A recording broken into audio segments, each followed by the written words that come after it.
Hey everyone, Anime Scar here. Season 2 is about to hit real hard. But before we jump in, we need to go back and see how it all kicked off in Season 1.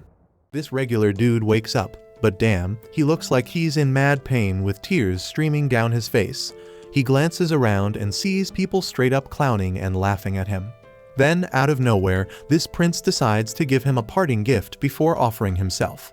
He tells the regular dude to bust out some magic, and the dude desperately tries to attack the prince. He throws his arms up, trying to shoot a massive flame at the prince, but all he can manage is a weak-ass flame that barely even scratches the prince. Everyone starts roasting his pathetic magic skills, and the prince can't believe there's a regular dude so damn weak. He's disappointed that's all the regular dude could muster. He remembers the words of this wise dude named William Bordeaux, who said that for a mage, the most important things are their lineage, talent, and smarts. But he tells the regular dude not to get it twisted because hard work is a major factor too, and no amount of that can make up for a lack of talent. As he preps his attack, he straight up tells the regular dude that magic isn't going to smile on someone as insignificant as him. He unleashes his fiery magic on the regular dude, who gets engulfed in flames right away.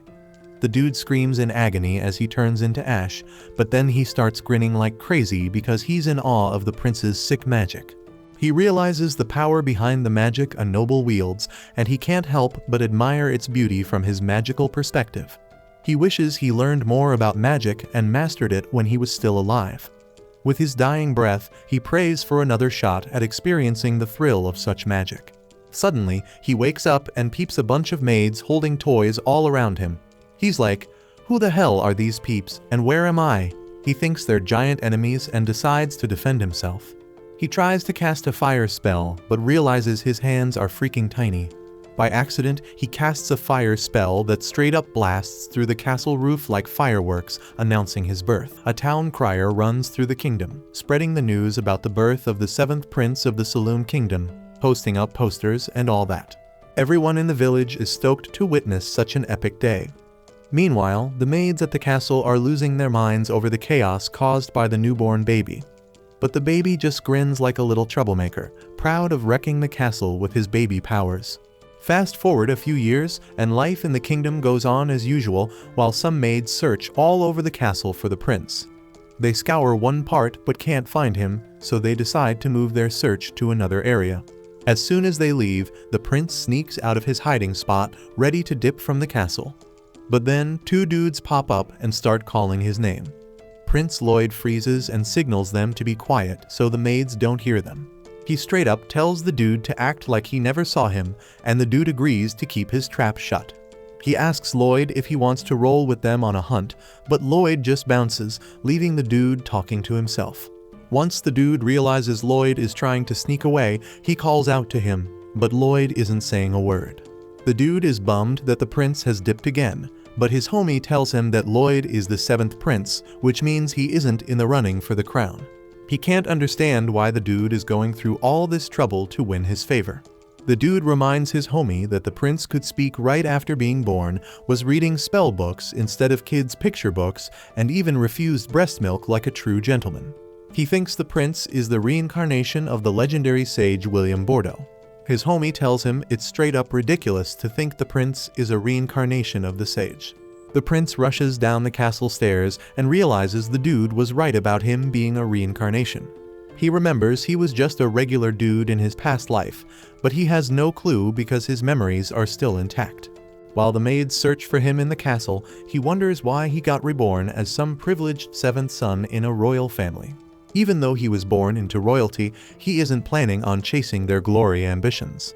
He's sticking to his ambitions from his past life and wants to see how much epic magic he can uncover in the palace. He steps into the royal library and gets hyped to see all those magical books stacked on the shelves. He's blown away by the collection because it beats the Magic Academy back in his old life. He grabs a book off the shelf and cracks it open, but bam, someone appears right behind him. Silpha snatches the book from his hands, pissed that he tried to escape from the maids. They start clashing swords, and Lloyd manages to hold his own against her for a bit, but eventually she pushes him back. He tells her he hasn't got a shot at the throne since he's the 7th, so he doesn't need any sword lessons. Silpha tells him there's more to life than just being next in line for the throne. She reminds him that as part of the royal family, he needs to know how to handle a sword. Teaching him sword skills has been her gig for the past 3 years, ever since she was put in charge of his education. Lloyd realizes Silpha won't let up on his training unless he steps up his game. They decide to get back to their sword practice, and Silpha notices that Lloyd is getting stronger every damn day. Lloyd isn't tripping about her compliment because he knows she's holding back. He's low-key using control-type magic to track Silpha's moves, so she's battling a clone of herself. He's straight-up cheating so he can ditch the practice and get back to his books. They keep going at it, but Silpha still comes out on top. Lloyd realizes that even though he can copy her moves, she still outmatches him in arm strength, stamina, and height. Copying her techniques isn't enough. He's at a disadvantage and bound to lose. He decides to experiment with cheating to level the playing field. He uses magic to extend his sword length and boost his physical strength. He even uses levitation to make up for the height difference. He goes back at it with Silpha, and this time he can keep up. He's confident his magic enhancements will lead him to victory. They keep sparring, but Lloyd decides to play his trump card and pull off an unexpected move. He unleashes his trace magic, mimicking Silpha's every move, and tries to strike her from behind. Silpha looks hella surprised, and Lloyd is stoked because he thinks he's got it in the bag. But Silpha blocks his attack. She wonders if he's cheating, catching him off guard, and she knocks his sword out of his hands. She's surprised he thought she wouldn't catch on to his cheating game. She tells him he's mad skilled for trying to compensate for his weaknesses. She's shocked he can handle 2 spells at once, something most court magicians can't even pull off. She advises him not to rush his growth, but to take it at his own pace. Lloyd realizes she didn't notice his physical enhancements and control spells because he was juggling 4 spells at once. He decides to keep that info to himself so she doesn't get suspicious. Silpha takes him to the maid's bath, but Lloyd protests, saying he can handle his bathing. Silpha isn't letting him out of her sight because she knows he'll end up buried under a pile of books. Lloyd's bummed he can't read his book, but the other maids warn him that the library demon will devour him if he keeps being stubborn. Lloyd is surprised there's a library with a forbidden demon. The maids start telling the story of the demon named Grim, who wrecked the kingdom back in the day. It took a bunch of sages to seal the demon away in a book. Silpha thinks it's all just a fairy tale because she can't believe there's a book in the castle's underground library where the monster is trapped. Silpha thinks Lloyd won't be scared by that kind of story, but she's surprised to see him shaking. The maids offer to bunk with him for the night, but Silpha shuts them down, saying she's the only one who can handle that. An argument breaks out between the maids, and Lloyd takes advantage of the chaos to slip away. The idea of a forbidden underground library in the castle gets Lloyd all hyped up. Lloyd heads underground and uses a concealment spell to sneak past the guards at the entrance. The guards argue about whether the library tale is legit, while Lloyd slips right by them. They're convinced no one can get past them and break the seal put in place by the kingdom's top 10 mages. Lloyd reaches the barrier and breaks the seal with ease. He steps into the library, amazed that he had no clue this dope section existed underground. He explores the library, checks out the books, and reminds himself to put the barrier back up when he leaves. He sits down with a book when suddenly another book starts floating, catching Lloyd off guard. A demon emerges from the book and tells Lloyd he's impressed he broke the seal. Lloyd wonders who the demon is, and the demon introduces himself as Grim, the demon from the Forbidden Book. Lloyd introduces himself to Grim, and Grim tries to persuade Lloyd to set him free. He tells Lloyd his seal is already weakened, and he'll eventually be free. He offers Lloyd all the gold he wants if he frees him, but Lloyd isn't impressed by the demon's conjuring skills. He's disappointed that Grim just turned dust into gold, so he easily crushes the gold back into dust, surprising Grim. Lloyd tells him he plans to restore the seal because he isn't about to let some demon mess up his plans of mastering the kingdom's magic. Grim tries to convince him that he has no beef with the citizens because the sages who sealed him are long gone, but Lloyd isn't buying it. Grim gets desperate and offers to teach Lloyd some ancient magic that's been lost over time. This catches Lloyd's interest, and Grim says he'll teach him because he sees Lloyd's got a mad talent for magic. Lloyd remembers the prince's words, saying magic will never favor him because he's just a commoner. Now, he's convinced he's got a body made for magic, way more privileged than any commoner. He decides to release the demon's seal, and Grim can't believe his luck. Lloyd can't wait to start learning from the demon, and Grim decides to keep his word.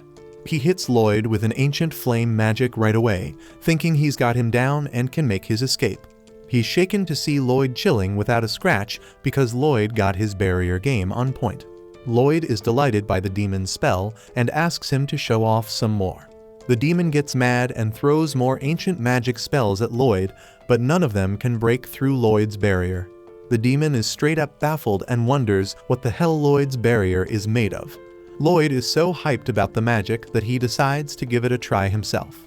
He takes a piece of his barrier and holds it on his finger to study its composition.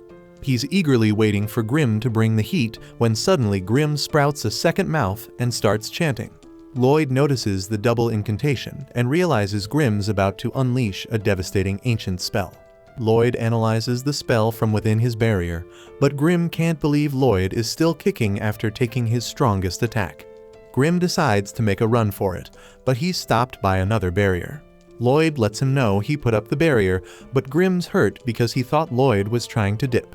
Lloyd tells Grim he just put up the barriers as a precautionary measure. Grim is done with Lloyd's shenanigans and decides to finish him off, but Lloyd tells him he already knows his spell. Lloyd decides to test Grim's defensive magic and casts a massive spell. Grim can't believe Lloyd has such a huge mana tank. He tries to dodge the fire spell, but he gets roasted to a crisp. Lloyd wonders why Grim couldn't dodge his attack, and Grim can't believe Lloyd's ego is through the roof. Lloyd takes care of the library's damage, and Grim is dumbfounded because Lloyd restores the room flawlessly. He starts treating Lloyd with respect because he's blown away by his skills. Lloyd knows you can't take out demons with just magic, so he decides to push Grim's limits. But Grim backs away with fear. He ends up surrendering and offers to be Lloyd's servant. He asks to be Lloyd's familiar, and Lloyd agrees instantly, but Grim feels like Lloyd sees him as some lab experiment. Lloyd tells him he stands out too much and asks him to transform into something smaller. Grim transforms into a cute little demon to butter Lloyd up and catch him off guard. Lloyd asks him to hop into his coat, and Grim can't believe Lloyd is dumb enough to let him get close. Grim plans to attach himself to Lloyd and take over his body, but when he touches Lloyd, he's shocked by how dense Lloyd's mana is. He realizes he can't control him and decides to be obedient because he knows he isn't standing a chance. Lloyd uses the opportunity to read all the books in the Forbidden Library. We got this dude, he's all noble and stuff, getting ready for his day and strutting through his big old mansion. In the library, Grim warns Lloyd that someone is approaching. Lloyd tells him to hide, and we learn that this noble is Prince Albert. This guy's got mad skills. He shows off his magic and blows everyone's minds by nailing the target dead on. People think he's going to be the next king with all that talent. Albert's got access to fancy places like this one, and sometimes he invites Lloyd to tag along. Lloyd can't use his magic much in the castle, so he's stoked when he gets an invite to the range. Now it's Lloyd's turn to show off. But he isn't interested in no throne, he isn't got to impress anybody. Plus, if he unleashed his true power, he'd get caught up in all the power struggles between the princes. Lloyd isn't feeling that. All he wants to do is research magic and live in peace. Grim wonders what he will do about the demonstration, so Lloyd explains that he will simply make his fireball curve so that they only graze the targets. Lloyd makes it sound easy, but Grim knows that's some next level skill right there. Lloyd starts blasting away, barely grazing each target. The crowd's all disappointed, but Grim's like they should have known how ridiculously hard it is to control magic like that. Lloyd doesn't even pay them any mind, though he's too busy thinking about how he can improve his technique. Albert seems like he knows something, but he keeps his mouth shut and tells Lloyd to hang out while he takes a break. Lloyd is on cloud 9. He's got so many things he wants to try out. First up, he wants to give that dual incantation a shot, just like Grim did. But Grim's all freaking out, saying it's impossible. Only demons with extra mouths can do that stuff. Lloyd thinks he's got a solution, though it works, but Grim's all shocked, saying no sane person would ever try to merge with a demon. Lloyd did just that. He tells Grim to go ahead and cast an infernal fireball. Grim declares that this will be a piece of cake for a demon of his caliber.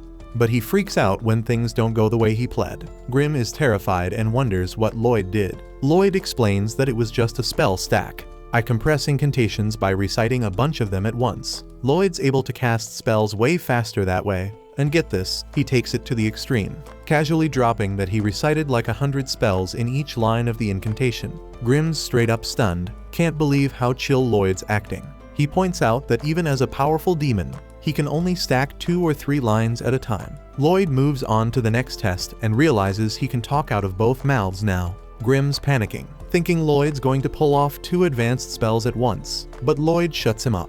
Suddenly, this immense power surges through Lloyd as he unleashes the Infernal Fireball and Water Bolt spell. Grim's panic levels hit an all-time high because he realizes Lloyd's mixing 2 crazy advanced spells.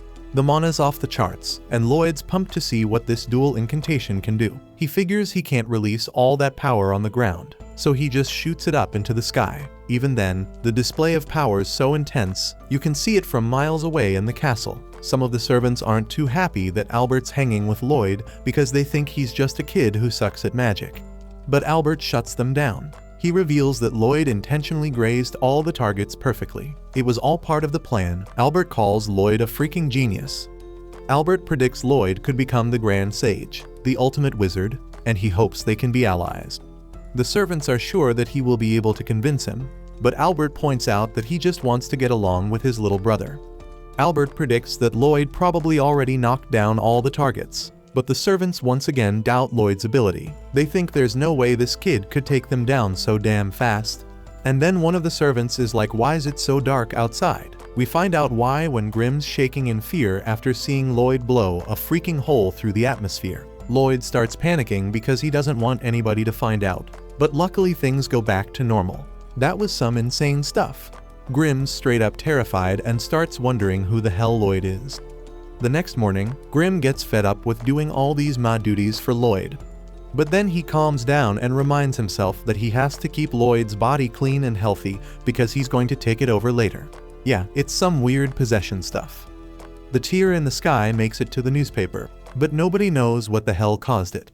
Lloyd's probably got some serious ADHD because he's already moving on. Now he's all hyped about this new story about high-ranking adventurers. They cleared out some crazy hard dungeon and came back with mad treasures and magic items. Lloyd thinks that sounds hella fun, so he decides to go to a dungeon himself. Grim's like, "Lloyd, if they find out you're gone, it's going to cause a freaking panic." But Lloyd's got a solution up his sleeve. Grim's all confused when Lloyd pulls out an acorn. But then his confusion turns into amazement when Lloyd uses that acorn to make a wooden copy of himself. And get this, it's not just a basic replica. Lloyd made it all complex and gave it nerves and stuff. So, it not only looks like him, but can also do simple movements on its own. This still isn't enough, as Lloyd points out that he would have done this sooner if it was sure to work. Turns out the real problem is Selpha. Whoever that is, we see how she's obsessed with Lloyd, noticing every little change in him. This silly wooden dummy he made won't fool her, but Lloyd's got another solution. He heads outside, and we see he left Grim in charge of the replica while still being able to talk to him through his hand. The maids think the replica's adorable, but Grim's thinking about how insane Lloyd is. Lloyd transferred Grim's soul into the replica and somehow incorporated his soulless body into his hand. Lloyd leaves the rest to Grim, and Grim's all impressed by how real the replica feels. Soon enough, Grim realizes that Lloyd isn't there to stop him, and he starts getting some wicked ideas in his head. Just then, Lloyd tells him how much he enjoys having Grim as his familiar, and that brings tears to Grim's eyes. Lloyd wonders if something is wrong, but Grim just tells him to hurry up and finish with the dungeon. Lloyd realizes that he doesn't know where to find a dungeon, and Grim notices that it looks like someone is being attacked nearby. It isn't the case. The seemingly helpless chick turns the tables on her pursuers and straight up wrecks them. She shows off her badass fighting skills, and Grim points out that she must be a martial artist Lloyd has read about. She's using some breathing technique that lets her tap into this energy called Ki and gives her insane strength. Somehow, she can sense their presence, but Lloyd's cool with it because he wants to learn more about her technique. He begins to panic, though, when Grim points out that she might recognize him as the 7th prince. Lloyd goes all quiet, and the girls think he's an enemy, so they start heading their way. Lucky for Lloyd, he manages to change his appearance just in time and introduces himself as Loberto. Lloyd used some spell that let him transform into someone he'd seen before. He combined his looks with this dude Albert, using some fancy dual incantation to come up with a whole new appearance. The girl introduces herself as Taowe, and Lloyd's all worried that she might be onto him because she isn't turning away. Turns out, Taowe's freaking because she thinks Loberto's a total hottie. She spent her whole damn life training for this shit, escaped some dojo and became an adventurer in search of romance. But no luck so far because most dudes prefer them weak-ass priestesses. Her time has finally come, though, so she vows to make Loberto her boyfriend. She looks pretty busy, so Lloyd decides not to ask her to clear a dungeon with him, but she jumps at the chance when they enter a dungeon. Tao is eager to show him her fighting prowess, but our boy Lloyd is too busy obsessing over some glowing rocks. Tao was impressed by how much Lloyd knows about her breathing technique, and she explains that it's all about breathing when it comes to using a ki. You have to breathe right to fill your whole body with ki, and that's what lets you unleash superhuman strength. The problem is, it takes a ton of training just to start feeling the ki in your body. That is why Tao recommends that Loberto spend his time finding the key to her heart, but Lloyd just brushes off her cheesy joke. He surprises Tao when he starts using the breathing technique himself. He explains that he just copied her, but she warns that if he's not used to it, he will feel like his lungs are burning. But Lloyd, being his crazy self, keeps going with the technique, and he's shocked when he starts feeling that energy inside him. He gets all hyped because he knows he can use this power for sorcery. Tao decides that she will help him learn about keys and instructs him not to stop the breathing technique until they leave the dungeon. Back at home, Grim thinks Lloyd's nuts because he's got this comfy life. But Lloyd doesn't give. All he cares about is learning more about sorcery. Things are going smoothly for Grim, but he gets a shock when Sulfa shows up in the dungeon, blasting keys and taking down the boss. They get rewarded with a chest, but Tao's like, if this dungeon isn't big, the loot isn't going to be good. They check out the chest, and Tao is amazed to see that Loberto's already mastered the breathing technique in such a short time. She knows she hit the freaking jackpot. If she can get Loberto in on some student-teacher action, her guardian won't have a choice but to accept him as her fiancé. Tao was about to pop open the chest, but Lloyd's got to save her because it's got a deadly trap. Some monster dude jumps out, and Lloyd's like, is this the real boss of the dungeon? Tao isn't sweating this lick like it's a big deal, so she tells Loberto to bounce from the dungeon while she handles it. But the situation is way gnarlier than she lets on, so she apologizes to her boy and kicks him out of there. She admits she might have messed him up a bit, but it's better than him losing his life to the lick. Tao is dodging the lick's attacks, but she knows even a ranked adventurers don't get a chance against the lick. She isn't dumb enough to think she can whoop it, so she decides to buy Loberto some time to skedaddle elsewhere. Lloyd's still flying high from being launched by two, but he's bummed because he wants to learn more. Lloyd stops and wonders if he should head back. He's torn because he doesn't know why she kicked him out of the dungeon, so he asks Grim for advice. Grim isn't saying anything at first, but when he does, he just tells Lloyd to come home and save him. Back at the fight, things aren't looking too great for Tao because she realizes her life's about to be over. She tries to back off, but she's shocked when the lick starts talking. He explains how he chows down on adventurers' souls to gain their smarts and skills. He figures it isn't worth devouring Tao because her key technique is just weak-ass magic. But he's interested in Lloyd because of how quickly he reacted to the trap. Tao points out that the lick and Loberto are nothing alike. Most people brush off key techniques as a waste of time, but Loberto was impressed by it. The lick couldn't care less, so Tao throws up a barrier to protect the lich, but she keeps pounding on it while letting him know she's been training her key techniques since she was a little kid. To show her rage, she mentions how she spent all her time training and never had a chance to get herself a man. Her barrage of attacks ends with one final devastating blow, and she declares that messing with her is a big mistake. But Tao has drained all her ki, so she can't even move a damn inch no more. And that's when things get real ugly because the lick reveals he's still kicking.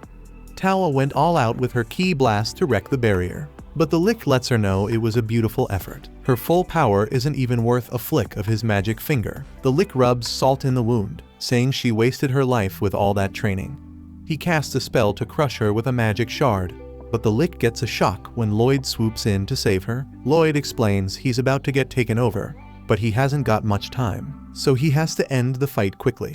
Tao isn't got a damn clue what's going on when Loberto shows up all serious and shit. Lloyd flies in behind the Lick and is straight up shocked to see him bust out the breathing technique. Even the Lick is like, what the hell? Because Lloyd pulls off an air class spell called Full Sprint without even chanting the incantation. The Lick tries to attack him, but he's dumbfounded by how strong Lloyd's barrier is. Lloyd isn't even paying attention to the monster. He's all about perfecting that combo of ki and mana. He isn't quite there yet, but he remembers Tao's words to keep his focus. Lloyd takes in even more air, concentrating hard, and he amps up that full sprint spell. The Lick thinks Lloyd's trying to escape, so he goes in for the attack. But Lloyd's just taking in more air. He gets rid of his barrier because it's in the way, and the dumbass Lick thinks he shattered it. Thinks he's got the upper hand, so he goes in for the final blow. But Lloyd dodges that shit like a boss. Tao's jaws drop as she sees that Lick's attack didn't break Lloyd's barrier. Loberto did that shit himself to draw in even more air for a stronger ki technique. Lloyd keeps dodging attacks while molding his ki and mana together. Everyone's jaws hit the floor when he unleashes this new power, but Lloyd isn't satisfied. He tweaks it a bit, laughs like a maniac, and launches a barrage of attacks on the Lick. The dude's a psycho, demanding that the Lick doesn't give up because he's having a blast, and there's still so much cool he wants to try out. The Lick's mind is blown. He thought Lloyd was just some mage, but this kid isn't using any incantations, and his basic ass ki techniques are matching the Lick's sorcery. The Lick takes some hits and realizes Lloyd's techniques are overpowering him. Lloyd sharpens his attack even more, and the Lick tries to defend with a barrier, but it's useless. Lloyd's attack slices right through it and slices the Lick's ass too. So, Tao watches in utter amazement as Lloyd proclaims that he figured it out. After all that, Tao was bummed because they just got some old dagger for all their hard work. But Lloyd can tell that shit's soaked in mana. She still isn't impressed, so she hands it over to Lloyd. Just then, the ground starts crumbling beneath them, and Tao explains that dungeons fall apart once the boss is defeated and the treasure is taken. Lloyd's mind is blown again, thinking it's like some survival tactic for lizards losing their tail to survive. Lloyd figures out that dungeons chill underground until someone drops a magic item. Then the dungeon absorbs that shit and starts growing around it, collecting gear from all the losers who couldn't clear it, and when the dungeon senses it's about to get cleared, it offers up one of the items it gathered to survive. That shit's wild, but they aren't got much time left. Lloyd pulls the chest out of the ground like a boss, and they bounce right before the whole dungeon collapses. Lloyd stares at the closed-up dungeon, amazed as it gathers its strength underground, ready to become a dungeon again. Tao gives props to Loberto for being an amazing mage, but she wonders why he busted out a ki technique at the end of the battle. She thinks it was because the Lick was talking to her. But Lloyd spills the truth and says he did it just for fun. Right then, Lloyd's got to dip because he remembers he's got to haul ass home. Tao is thinking about how advanced that ki technique Lloyd used is, so advanced that she can't even touch it. So she declares that she will work out intensively to become a fascinating girl for the next time they meet. Lloyd says that he will train hard too as he leaves and hopes to become the kind of girl who can catch his attention. Then, she realizes she doesn't even know how to get in touch with him, but it's too late. Lloyd rolls up at home and flips out when he sees Grim all messed up. Selpha took the fake Lloyd for training, but she was shocked at how weak his ass got. So she promised to make him strong again. Now Grim's sobbing because he couldn't hang in there during the training. He's bummed that Lloyd was gone for so long just for some crappy sword. But Lloyd schools him and says it's a damn treasure. He soaks it in hot water and scrapes it to reveal that it's been treated with mana essence. Mana essence is hard to come by, and enchantment spells are difficult to do. They use mana essence to write magic formulas on weapons to make them stronger, but if that shit fails, both the essence and the weapon go to waste. Because mana essence is rare as hell, Lloyd decides to analyze the shit he scraped off the knife so they can make their own. He uses a purification spell to see what's in it, and it turns out to be oil silver, and something called hematite. That hematite is made from grinding a monster's core, so it's pretty rare, but they can get some from the dungeon chest. All they need now is oil and silver. Lloyd's pops gives him some silver coins, wondering what his son's going to buy with them. Lloyd and Grim head to their hideout and melt that silver down. After that, Lloyd makes a bet with Selpha. If he can land a hit on her, she has to hook him up with some oil. Lloyd pulls off some badass magic moves and gets ready to win that bet, but he loses track of where she's at. Selpha straight up shows her skills and takes the win in the fight. And get this, she's all cool about it and even hooks the dude up with the oil because she's just glad he isn't as weak as before. But Grimm's spying on them and he's pissed because she basically called him weak. He can't believe she managed to beat him, even without magic. So now he's wondering what kind of mage she really is. Then Selpha starts gushing about how impressive this 10-year-old Lloyd is. Kid's a total bad with both the sword and magic. So she predicts that he could become a knight commander when he grows up. Lloyd just thanks her for the oil, and she's curious what he's planning to cook with it. Lloyd and Grimm head back to their hideout to add the oil to their mix, making some bad mana essence.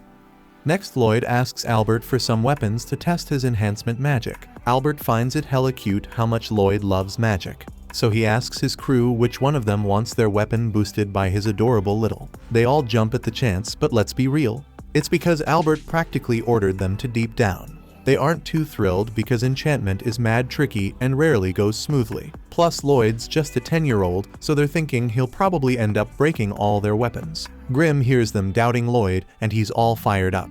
He steps in and declares they're going to enchant the crap out of those weapons and make them unstoppable. Lloyd goes all mad scientist mode and shocks Grimm by slapping on 3 layers of this enchantment called Boost Power. This kid's a straight-up maniac, filling every nook and cranny with spell formulas.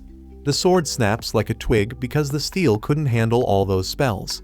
Lloyd realizes that enchanting is a tough job, but Grimm's there hyping him up, telling him to keep at it. After a bunch of failures, Lloyd finally starts getting the hang of it.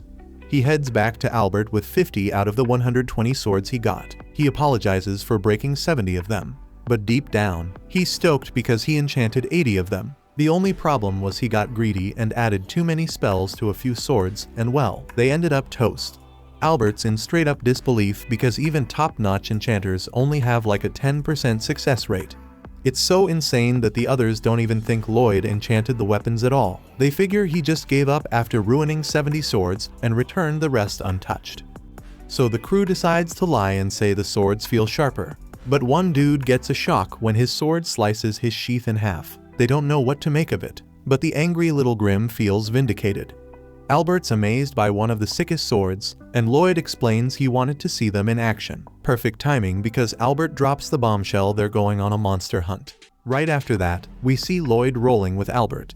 Lloyd's got Grimm by his side, no doubt. They reach the woods where they are going to hunt down the monster. But the monster isn't in the woods, it's chilling by the lake nearby. Lloyd's pumped as hell because he doesn't get to leave the castle often, and he's stoked to see his magic swords in action. Albert points out how Selpha always sticks with Lloyd, and she thanks him for letting her come along. Albert jokes that Selpha might have strong feelings for Lloyd, but she shuts him up quickly. Just then, they get surrounded by a bunch of kobold, but those soldiers see it as a warm-up for the real deal. Lloyd pretends to be scared, but Grimm knows he sensed the danger way before. Lloyd's has this technique called spectral detection, where he can feel his surroundings all the time by breathing a certain way.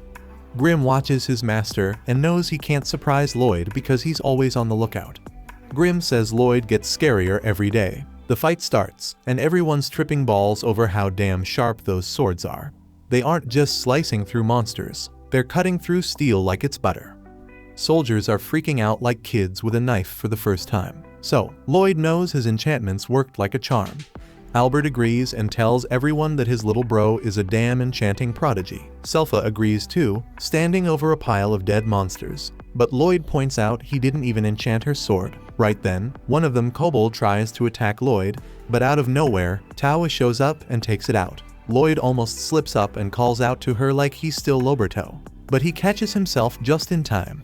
Tawa notices Lloyd using some key breathing techniques, but she came because she thought she sensed Loberto's slow ass, and she sees a lot of resemblance between Loberto and Lloyd on a closer look. Right then, Selpha kills another monster. She gives props to Tawa but warns her not to get too close to Prince Lloyd. Tawa says she sensed another monster coming and that the key techniques. The tension starts rising between these two, so Albert steps in and calms them down, inviting Tawa to join them that night. Tawa is shocked to find out Albert's a prince. Albert looks somewhat like Loberto, but not as much as Lloyd, who she's looking for right now. Lloyd hides nearby and realizes that Tao's got mad skill with ki, and that's how she found him. Lloyd decides to dip into his tent, but for some reason, Selpha's in there changing. Lloyd says that he doesn't need her to protect him, but Selpha disagrees as she doesn't like how the new girl is chasing after him. Then Tawa comes barging in, and Selpha straight up calls her an idiot, and Tawa fires back calling her a perverted maid. These two start going at it, so Lloyd sees his chance to dip out. Albert calls Lloyd a lady killer and points out that Selpha has changed a lot since she started looking after Lloyd. She sees Lloyd growing up, but Albert warns him that dealing with women can get complicated. Just then, the girls notice the soldiers watching them a little too closely. They knock them all out, and Lloyd gets the message loud and clear from Albert. Tao explains she got hired to clean up some old shrine, so Selpha tells her to hurry up. They almost start arguing again, but Albert interrupts and says Tao's ability to sense danger is hella helpful. He would like for her to act as a lookout for them overnight. But she points out that they won't need one as the monster's here now. The monster turns out to be a bear wolf, so Selpha tells Lloyd to stay behind her. The monster starts attacking, and Lloyd points out how bear wolves are incredibly fast for how large they are. Lloyd tries talking to Grim, but the little dude's all distracted because he recognizes the shrine or something. Tao manages to save some soldiers, but this monster is tough as nails. Albert had enough, so he busts out his sword. He says sorry to the wolf, but explains that the villagers suffer because of it. Albert swings his sword while chanting some words, and he unleashes a crazy powerful attack that obliterates the monster. Everyone's mind blown that he took it out in one shot, but Albert points out that his attack is not normally that powerful. It's all thanks to the enchantment Lloyd put on his spellbound sword. Lloyd thinks about how he added a little extra sauce to Albert's sword, but Grim isn't even paying attention. He's mad worried and spills the beans that there's a freaking demon sealed in the shrine nearby. Just then, everyone shook as the bear wolf somehow keeps moving. More monsters pop up out of nowhere, and a voice starts talking to our crew. Turns out the voice is coming from inside the bear wolf, and it introduces itself as Pazuzu the demon. He's pissed that they messed up one of his minions, and he swears they're going to pay with their lives.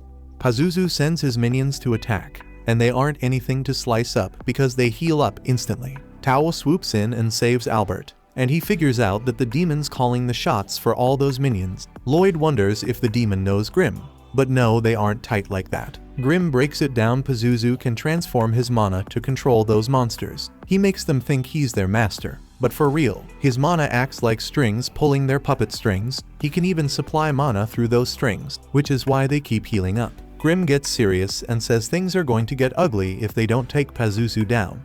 However, Lloyd doesn't care and just wants Grim to teach him mana transmutation. Selpha wishes Tao would hurry up and do something, but Tao points out that Selpha isn't doing anything. Grim tells Lloyd it isn't the best time to learn something new because they are all fighting for their lives, but Lloyd's so sure they'll be fine and insists that Grim teach him anyway. While watching the fight, Pazuzu starts running his mouth. He admits some of his opponents have skills, but most of them just survive because of their weapons. Then he starts dissing Lloyd, saying he ran away like a scared baby. Selpha isn't having none of that, and Pazuzu tells her it's got to be tough taking care of a useless sack of flesh like Lloyd. That's it. Selpha's had enough, and Tao was scared out of her mind. Selpha steps away from Lloyd, but he doesn't even notice because he is deep in his learning zone. Pazuzu keeps talking smack, but Selpha fires back. She says all his minions reek like garbage, and the only thing worse is his breath. She's decided Pazuzu's messing with Lloyd's fresh air, so she's going to end his life. Selpha casually draws her sword, but Pazuzu explains that they have no chance of leaving her alive. He's supplying those minions with mana, so they're going to keep regenerating endlessly. Demon's got mana for days, so he isn't running out either. Pazuzu thinks he made Selpha cry, but she straight up tells him it's his breath again. Just then, Albert gets worried when the demon attacks her, but she's more than fine because she cuts off all the monster's feet.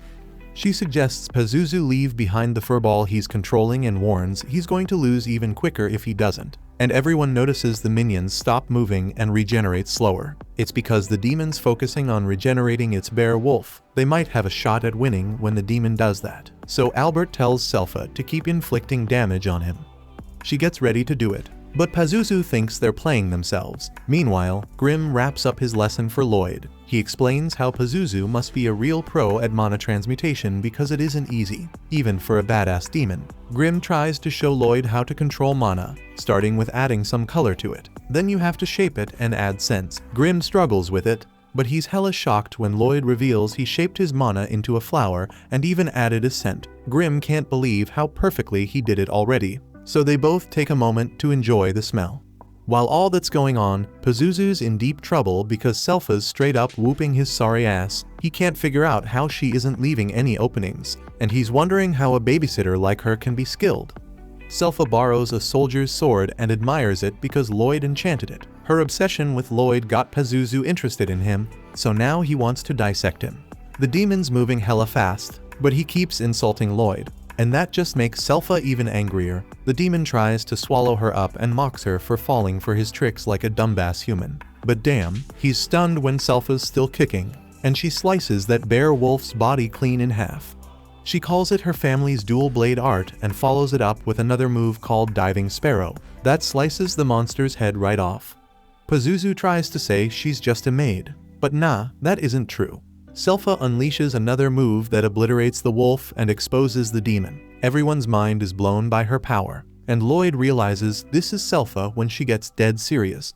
He admires her and remembers this moment by shaping his mana into an image of her. Selpha's disgusted by the thought of the demon trying to harm Lloyd, so she declares the only thing he's fit to touch is her blade. Selpha tells the demon to chill and make peace, but damn, she's shocked when he starts doing some crazy shit. The rest of the crew takes care of those little minions, but Albert knows it isn't over yet. They have to back up Selpha pronto, and then, out of nowhere, everyone collapses because of that demon's foul miasma. Even Selpha. Pazuzu is pissed.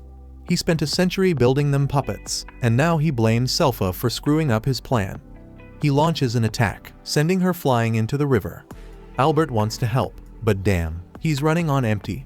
Pazuzu reveals his miasma of domination, saying anyone who breathes it falls right into his trap. Selpha points out that's why it smells like shit, and Pazuzu gets all butthurt because she keeps dissing him. He tries to attack Selpha again, but Tawa steps in and blocks that shit. Selpha tries to play it cool, telling Tawa to run, but she's hurt badly and collapses.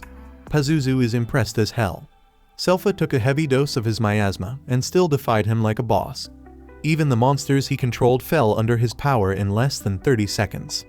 But Pazuzu is mad and curious about Tawa. She isn't under his control, and that's tripping him out. Tawa pushes him back, but he manages to capture her. Pazuzu thinks she's some kind of breathing master, resisting his miasma and all. He is correct, but things get bad for Tawa when her breathing is interrupted. Pazuzu points out that she could have just run away, but this weirdo assumes that she stayed because she wanted to become his minion. She pushes the demon away and tells him she's waiting for a total hottie. She's done playing around, so she busts out this crazy powerful attack. She realizes she went a bit overboard and needs to steady her breathing before the demon strikes back. But she's got even bigger problems because one of the puppets comes at her. She's shocked they regenerated so fast, and the demon wonders who this hottie she's talking about is. Pazuzu's done with all the talking and unleashes his ultimate domination miasma. He thinks she's going to be under his control for sure now. But Tawa realizes something big, that hottie she's been talking about. He's closer than she thought. She can still sense him through all of Pazuzu's miasma, and it gives her hope. Pazuzu is still clueless about who she means, so Tawa spills the beans. The hottest dude is coming to wreck him. Sadly, her time's up, and that puppet monster straight up devours her. Now Pazuzu's focus is all on Selpha. He thinks she'd make a sick addition to his crew of minions. He knows it won't be easy to get her under his control, but her strength makes it worth the effort. Pazuzu plans to drown her in miasma, and Lloyd figures that's how he controls the bear wolves. Pazuzu patted himself on the back, bragging about how he killed their folks and replaced them in the pups' minds with his miasma. He's feeling unstoppable, claiming nobody can defy his dominance. But then Lloyd calmly calls him out, saying Pazuzu's a piece of shit. And Pazuzu's mind is blown when he sees Lloyd moving around in his miasma. He demands answers, but Lloyd doesn't even know who he is. Pazuzu's even more shocked by that, but then he realizes Grim is a demon too. He can't wrap his head around why a demon would protect a human, and Pazuzu straight up disses Grimm, calling him cute. He's ashamed of being a demon, or so he says, but Grimm's had enough. He's tempted to see Pazuzu torn to shreds. So Pazuzu sends his scary-ass demons to attack. But Lord is pumped because he wants to test out his new power to transmute shit. The problem is, there are a ton of monsters, so Grimm tells Lloyd he'll have to use up a big chunk of his mana. Lloyd figures out the right amount, and Grimm's amazed because he always struggled with that shit. Lloyd envisions something calm and warm, and Pazuzu's mind is blown again when Lloyd easily breaks his hold over the bear wolves. Grimm calls them all weak, but Lloyd points out that even he might have fallen under his mana's influence. Lloyd has one of the bear wolves spit out Taoe, and he's relieved she's alright. Pazuzu still can't believe how Lloyd turned all his mana into a field of flowers in a split second. He's convinced Lloyd must be some badass sorcerer. Pazuzu tries to control his minions again, but Grimm tells him it's too late. The bear wolves remember their monster pride and how Pazuzu offended their parents. The pissed off bear wolves attack Pazuzu, and Lloyd's blown away by their group attack. It's hella powerful, and no puppet could replicate that shit. Pazuzu shows he's still a strong demon and punishes the bear wolves for coming at him. He isn't regretful about killing their folks, and he insults them, calling them mangy mutts. Pazuzu's pissed now, saying this is what happens when someone defies him. He claims Lloyd's spells don't mean shit because they're useless against a demon. Lloyd remembers Grimm saying the same shit. Magic can't straight up eliminate demons. So Grimm explains it's because it's never happened before. Then Pazuzu starts bragging about showing off his true power now that he isn't feeding his minions with mana. Lloyd isn't even paying attention because he's too damn curious about why magic can eliminate demons. He figures demons must be hella tough to wipe out completely, but that just amps up this crazy kid's excitement to find out what it'd take. Pazuzu is straight up horrified when he sees the dark power coming from Lloyd's body. Grimm points out that's why Pazuzu's mana never affected Lloyd. One day, Lloyd decided to hide his power to avoid drawing unwanted attention, but keeping it locked up all the time was a damn chore. Grimm tells Pazuzu his mana was never going to be enough to even touch Lloyd. Pazuzu and Grimm might both be demons, but their mana isn't shit compared to Lloyd's power. Lloyd's still a psycho, happy as hell that he's got a demon to test out all the spells he's been dying to try. Supposedly, demons can't be wiped out by magic, so Lloyd can go all out without holding back. Pazuzu's shaking in his boots, wondering how the hell Lloyd's got such a massive amount of mana. He thinks he must be trapped in some freaky-ass nightmare, and he's shocked when Lloyd tries to trap him in a barrier. Shit gets scary for Pazuzu when he realizes this isn't even a fight for Lloyd. Lloyd just sees him as a damn lab rat and wants to put his sorry ass in a cage. Pazuzu tries to bounce, and Grimm doesn't blame him because he'd do the same damn thing. Lloyd's having a blast unleashing some of his power, while Pazuzu's hauling ass to avoid getting caught in the barriers Lloyd's throwing up. Pazuzu's barely escaping, so he begs Lloyd to cut it out. Grimm watches in awe, wondering how the hell Lloyd can cast so many spells at once. Lloyd says he can do about 20, but when he teams up with Grimm, they can cast even more. Life gets tough for Pazuzu because now he got to dodge even more barriers, and he's wondering how the hell Lloyd can chant so damn fast. Pazuzu pats himself on the back for dodging so much, but that doesn't last long because Lloyd uses a spatial spell called Dimensional Enclosure. Lloyd points out that he has him now, so Pazuzu tells the psychotic sorcerer to let him go. Lloyd refuses and points out Pazuzu has done terrible things to the bear wolves. Not only did he off their parents, but it's clear Pazuzu did a bunch of chimera experiments on them. Pazuzu begs to be set free, claiming he's the demon meant to rule the whole damn world. But that doesn't work, so he offers to boost Lloyd's status when he takes over. Yeah, that doesn't work either. So, then he begs Lloyd to chill out. He's never been hit with magic from someone as powerful as Lloyd, so he's scared as hell he might die. Lloyd tuned out this dude a while back because he's just spouting some crazy shit. Pazuzu keeps begging for his life, but it's too damn late because the magic's already going down. Lloyd figures he's cranking out 240 spells a minute right now, and damn, he's amazed by how dope it looks, so he decides to keep it up for another solid 30 minutes. But not even 5 minutes later, Lloyd's worried the demon might already be toast. Grimm explains that sorcery messes up demons like how shitty sounds and bright lights mess up us humans. But the sheer amount of magic Lloyd unleashed on Pazuzu fucked him up big time. Pazuzu's falling apart, thinking about how he spent a whole century raising them monsters. He was supposed to rule the world, but it all got shut down by some kid who wanted to experiment on him. Lloyd's already over it, which just adds insult to Pazuzu's injury. Then, out of nowhere, Lloyd's shocked to see everyone's already waking up. He can't let them find out about his insane power, so he bolts to come up with an excuse. Grimm tells Pazuzu that he's figured out people don't want to follow leaders who bitch about how hard shit is.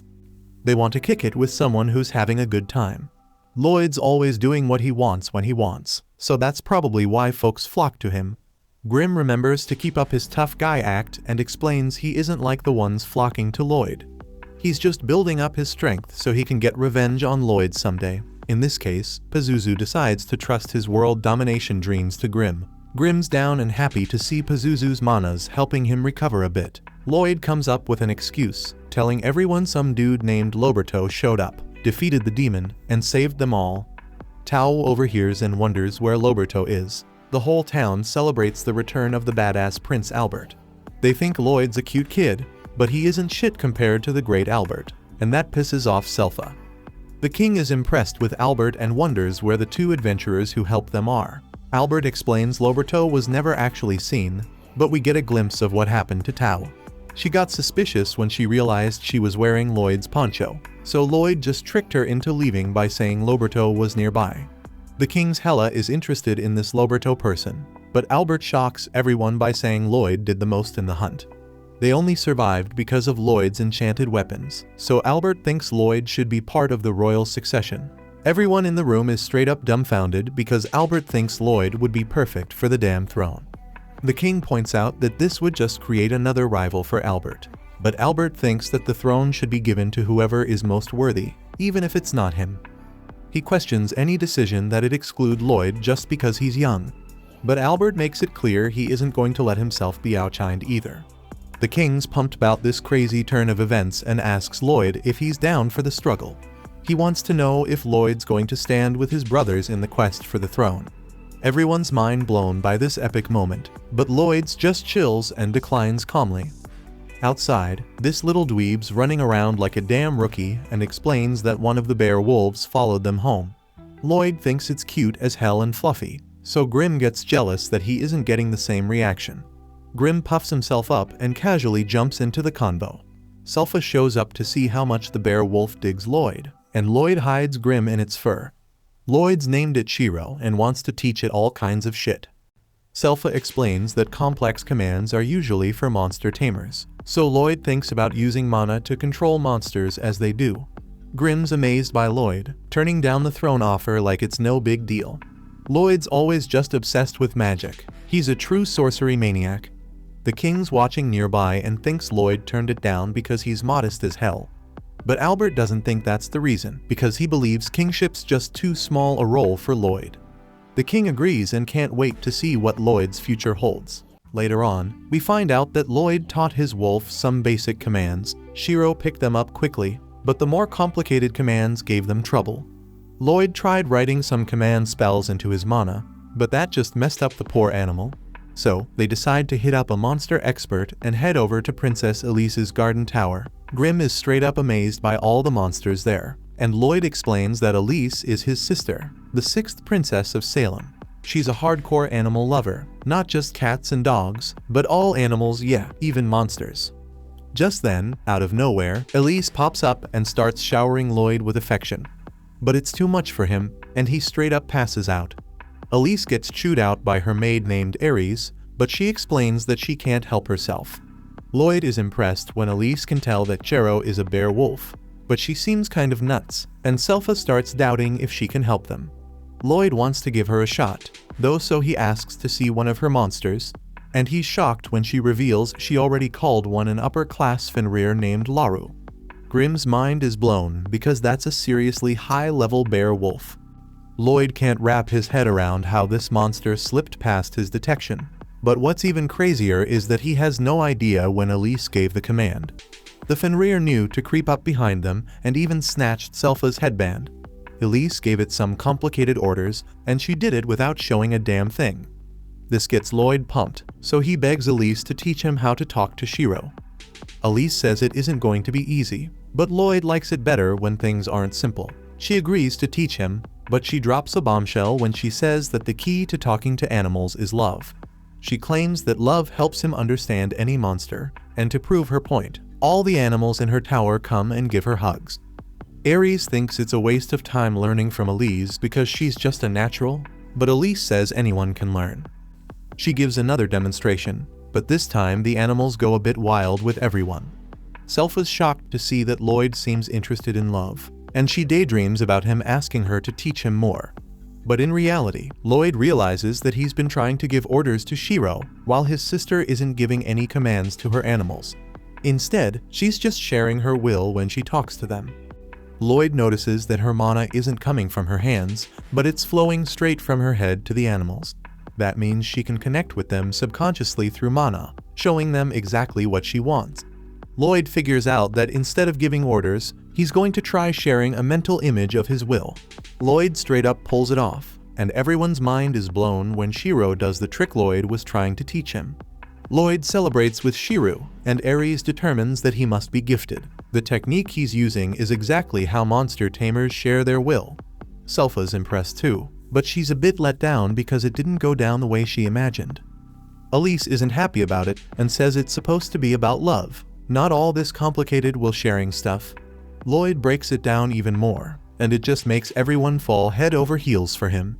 Lloyd is glad that he finally figured out how to connect with monsters, and Selpha declares that it's time he put that much effort into his sword training. Luckily for Lloyd, Albert shows up because he needs to talk to the boy. They start arguing about who's going to take Lloyd, and Albert says he wants to introduce him to someone. It's Lloyd's older brother, Diane, one of the 4 princes. Diane heard about Lloyd enchanting Albert's sword, but he shocks Albert when he says he finds it hard to believe. So, he wants to see if Lloyd's just full of it. Albert gives a little backstory about how Diane studied something abroad, which is why he's into enchanting. But Diane's done with the small talk and says he's got everything set up to test Lloyd's enchanting skills. As Lloyd starts the process, Diane seriously doubts he'll pull it off. Enchantments are already a tough skill, but Lloyd trying to apply one to a spellbound sword like Albert's is straight up insane. That's on a whole nother level than what they do abroad. Diane thinks he's got to teach Lloyd a lesson for lying, but he's dumbfounded when Lloyd finishes. Albert understands why Diane is shocked because even a newbie can tell Lloyd's technique is unique. Diane's speechless and wonders what kind of spell engraving Lloyd came up with. It's got reinforced strength, elasticity, self-cleaning, and even self-repair. Diane's skepticism quickly turns into hype because he realizes Lloyd might be able to help him achieve his ultimate dream to create the ultimate spellbound sword. Regular enchanted weapons can't even compare to what he's got in mind. Diane wants them to engrave the spell into the weapon while they forge the steel. That way, they can use more advanced magic than usual. They'll create a super weapon that only an enchanter and a smith working together can make. Diane spills the beans that he was always super into sorcery when he was growing up, but it didn't work out because he sucked at it. But spellbound swords are dope because anyone can swing them and they can do some badass magic type stuff. His goal is to make their country a place where everyone can use magic by swinging spellbound swords.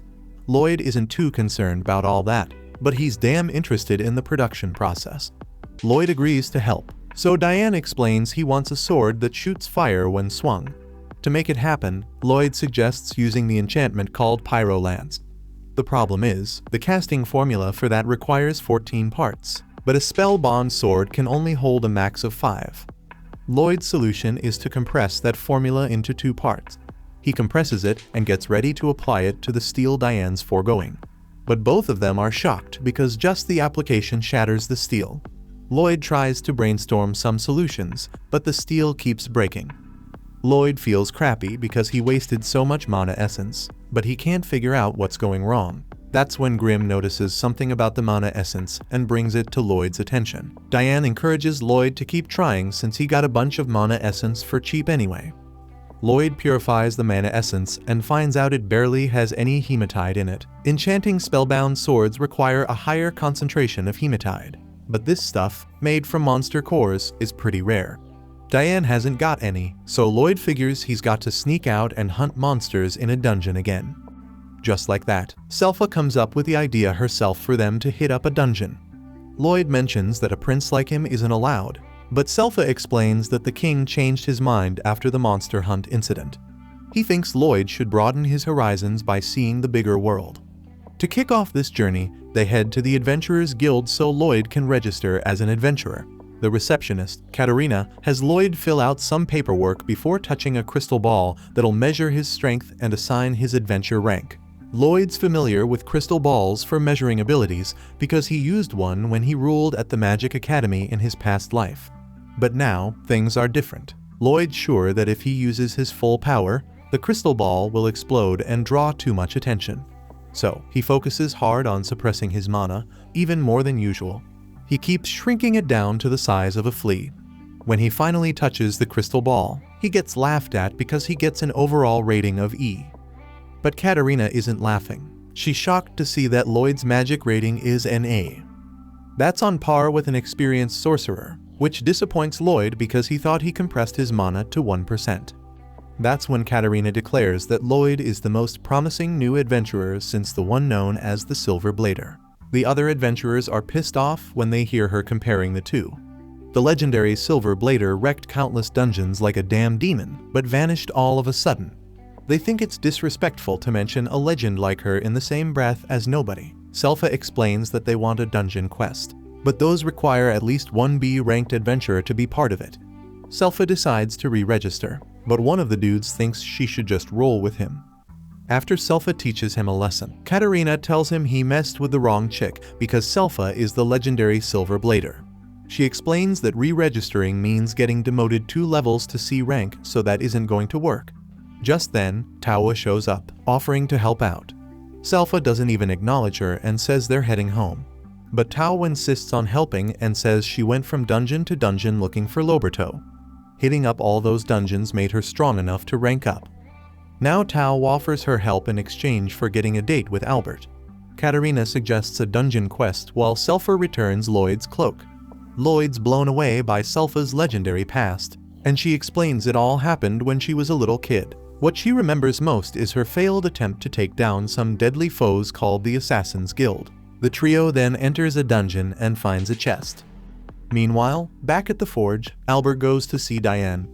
Diane says it'll take a couple more days for Lloyd to bring the materials they need.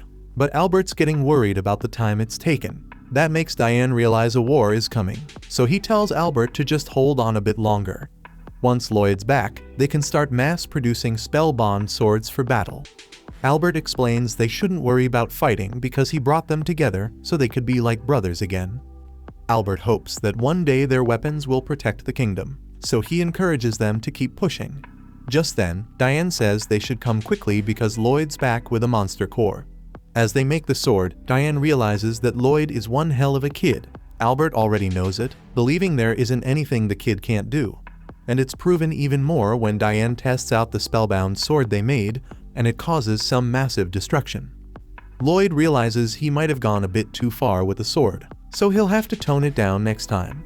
The sword made by the brothers is named Delord. That night, Lloyd finally gets some much-needed rest. He realizes Albert's been busy, so he wonders if something big is coming. Just then, Lloyd senses something in the garden. It's a really strange feeling like there's a damn hole in space. Shiru is sharp, but he hasn't noticed it either. Lloyd wonders what the hell it could be, and we see a mysterious person outside.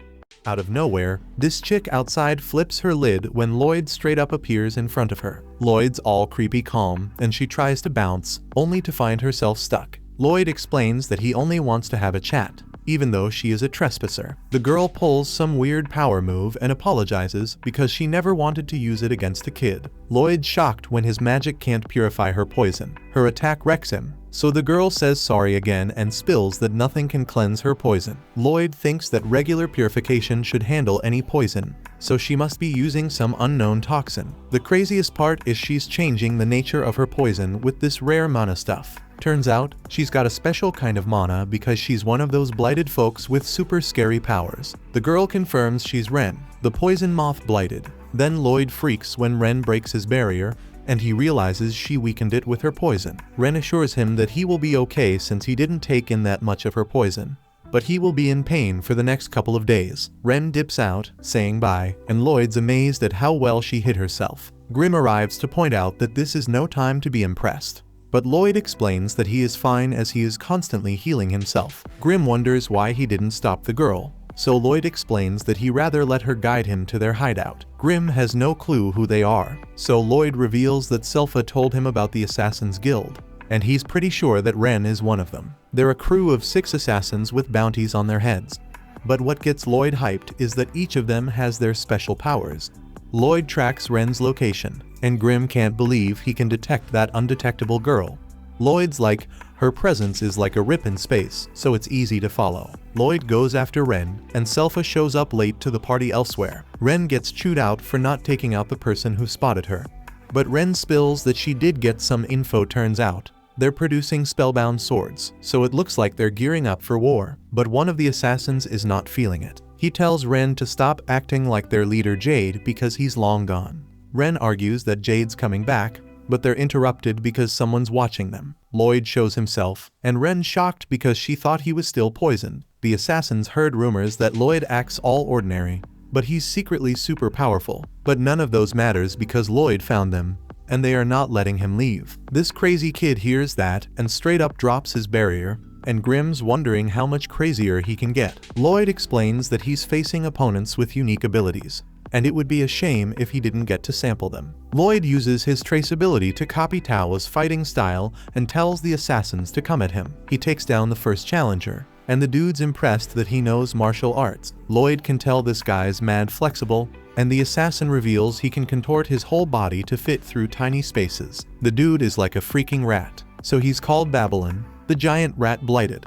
Lloyd's mind is blown because this guy's body is straight up unique, but he doesn't have time to admire it because someone sneaks up on him. That guy says sink, and Lloyd's shocked when he feels hella heavy. His name's Crow, the dark raptor blighted, and the mana in his words makes him the cursed bladed. Next up, the big dude swings, but Crow's the one in shock because Lloyd uses raw strength to break his curse. Lloyd gets caught in a trap, and the big dude introduces himself as Galilea, the spider blighted. He can transform the mana around him into sticky stuff like a spiderweb. Lloyd manages to bust out and admires how their abilities match up to the rumors. Then this girl attacks, but Lloyd dodges her hits like it isn't anything. But the crazy chick stabs herself in the leg, and somehow Lloyd feels the pain too. She's Talia, the 100 Pains, and she can share damage with anyone she sees. She's the pain blighted, and Lloyd's like, damn, how the hell does that work? Intros are done, and Talia's all pumped because she thinks she taught Lloyd fear, but she's shaken when Lloyd reveals he isn't scared. But here's the real shocker. Lloyd heals both their stab wounds in a flash, even though they were deep. This kid on another level, wondering what would happen if he hurts Talia. When he heals himself, she gets healed too. So he's thinking if he messes her up, he'll feel it too. Lloyd uses magic to make blades out of some ratty cloth and copies Selpha's fighting style with Chaz. Now this little psycho tells the assassins to get ready because he wants to see how they defend. The assassins start freaking out because he looks just like this swordswoman who traumatized them before, and they are straight up terrified. Lloyd starts his attack, and the assassins are in complete shock seeing how skilled he is with swords and martial arts. And the real kicker? They heard Lloyd was just some magic prodigy. Lloyd damn near slices Babylon in half, but he's tripping when the giant rat relaxes his body at the last moment to spread out the damage. The other assassins try to jump Lloyd together, but they end up messing each other up instead.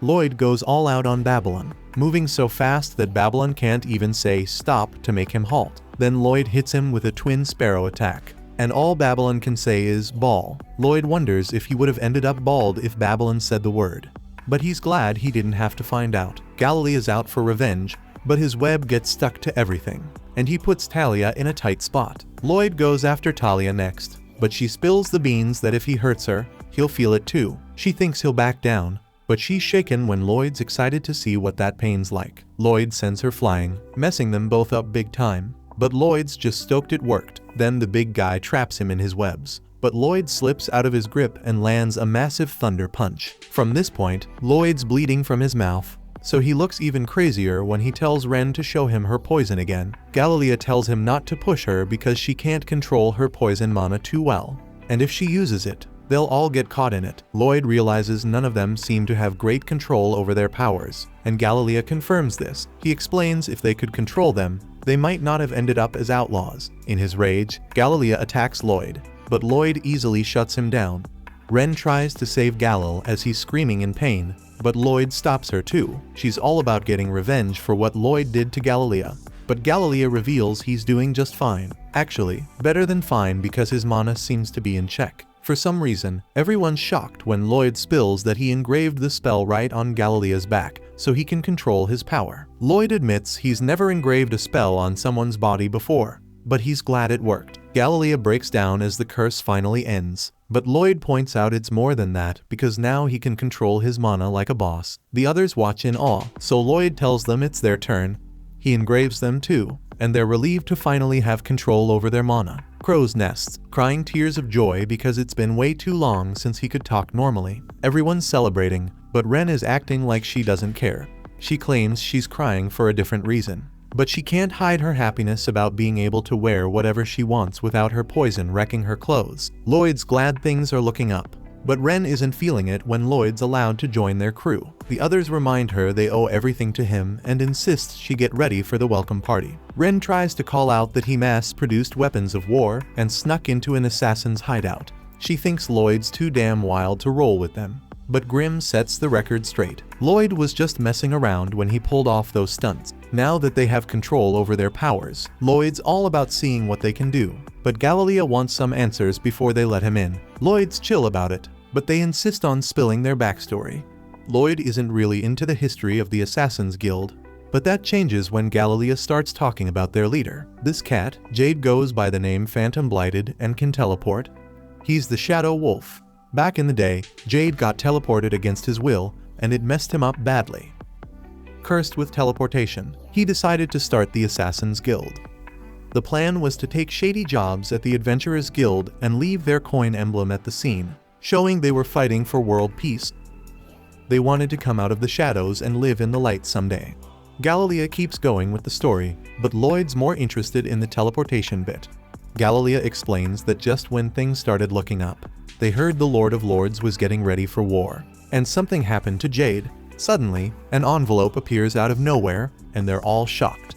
Later on, Selpha storms into the assassin's hideout looking for Lloyd, but he isn't there. She can still smell his scent and finds a note he left behind. Turns out, Lloyd went to meet the Lord of Lords with the Assassin's Guild. Albert freaks out as he reads the note, thinking Lords and the assassins team up and snatch Lloyd.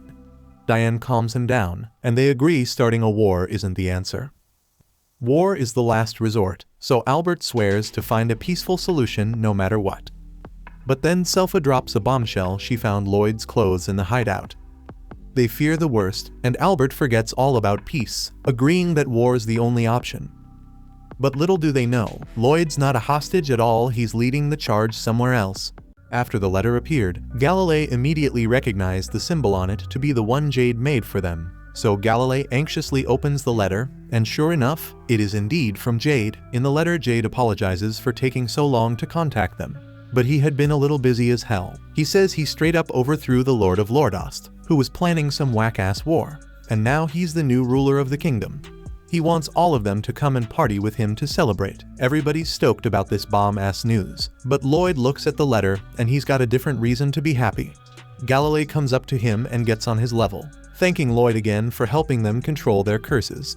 But they got to bounce to Lordos now, so Galilea promises they'll pay him back for being such a G someday. Now Ren's got something else in mind.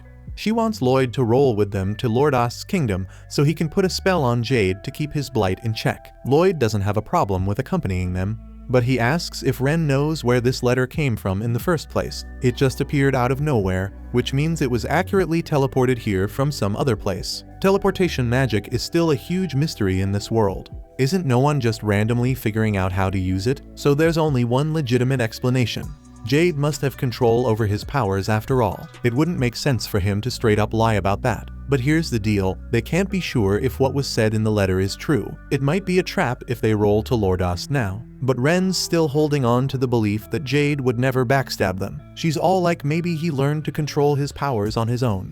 If that's the case, Lloyd doesn't have to tag along for the reunion. He's going to roll anyway because he's hyped as hell about teleportation magic. Ren wants to trust Jade, but she can't help but worry about what might go down if shit messed up over there. So Lloyd tells her to chill the fuck out because if things go south, he's got their backs. He can handle any trouble that pops up. Galilei is once again singing Lloyd's praises for being so damn cool to them. And after that last statement, Ren's officially head over heels for him. Now, back to the present, Lloyd's got to make a quick stop with his flight spell because none of them can handle that high-speed shit. He's bitching about wasting time because they only flew for 10 damn minutes. But let me tell you, they'd straight up die if they had to endure another minute of supersonic speed, and Babylon's all pissed off about it, stuck in a bad mood. Lloyd concedes and says they can just take a break here and walk the rest of the way since they are pretty close already. And since they're taking a break, Ren offers to grab some grub for them while Lloyd helps Babylon sort out his messed up back. Babylon mentions how Ren's trying to impress Lloyd because she grew up in the damn woods. Shit, she accidentally killed her parents with her poison when she was a kid, so she had to survive on her own out in the wild. And the first person to find her was Jade. He brought her back to the hideout and introduced her to everyone. But they were all kind of scared of her poison powers, so Galilei wasn't sure it was a good idea to keep her around. Plus, she was growling at them like she had rabies or some shit. Still, Jade was dead set on having Ren stay with them.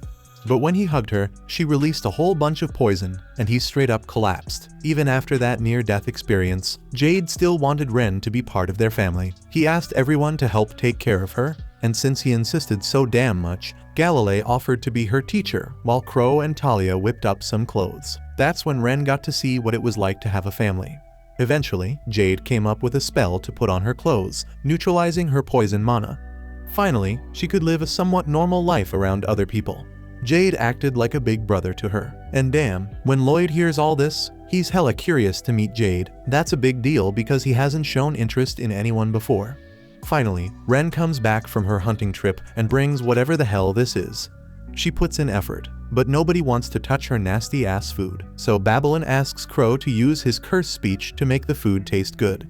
He's about to do it. But then Ren punches him in the gut with her poison because she doesn't want him messing with her food. Talia tries to reason with her and reminds her that Lloyd's a prince, so this shit she made probably isn't his style. But damn, she's dead wrong because Lloyd's scarfing it down without a second thought. It isn't the worst thing he's ever eaten, considering his messed up past life and all the nasty shit he had to stomach. The others get the courage to try it after seeing Lloyd dig in, and the food might look nasty, but it isn't half bad once you get used to it. Ren did a damn good job considering she never had a chance to practice cooking with her poison powers, so everyone ends up digging Ren's food, and she hopes she can share it with Jade someday. Now we flash back to a time when Jade comes back to the crew with some news.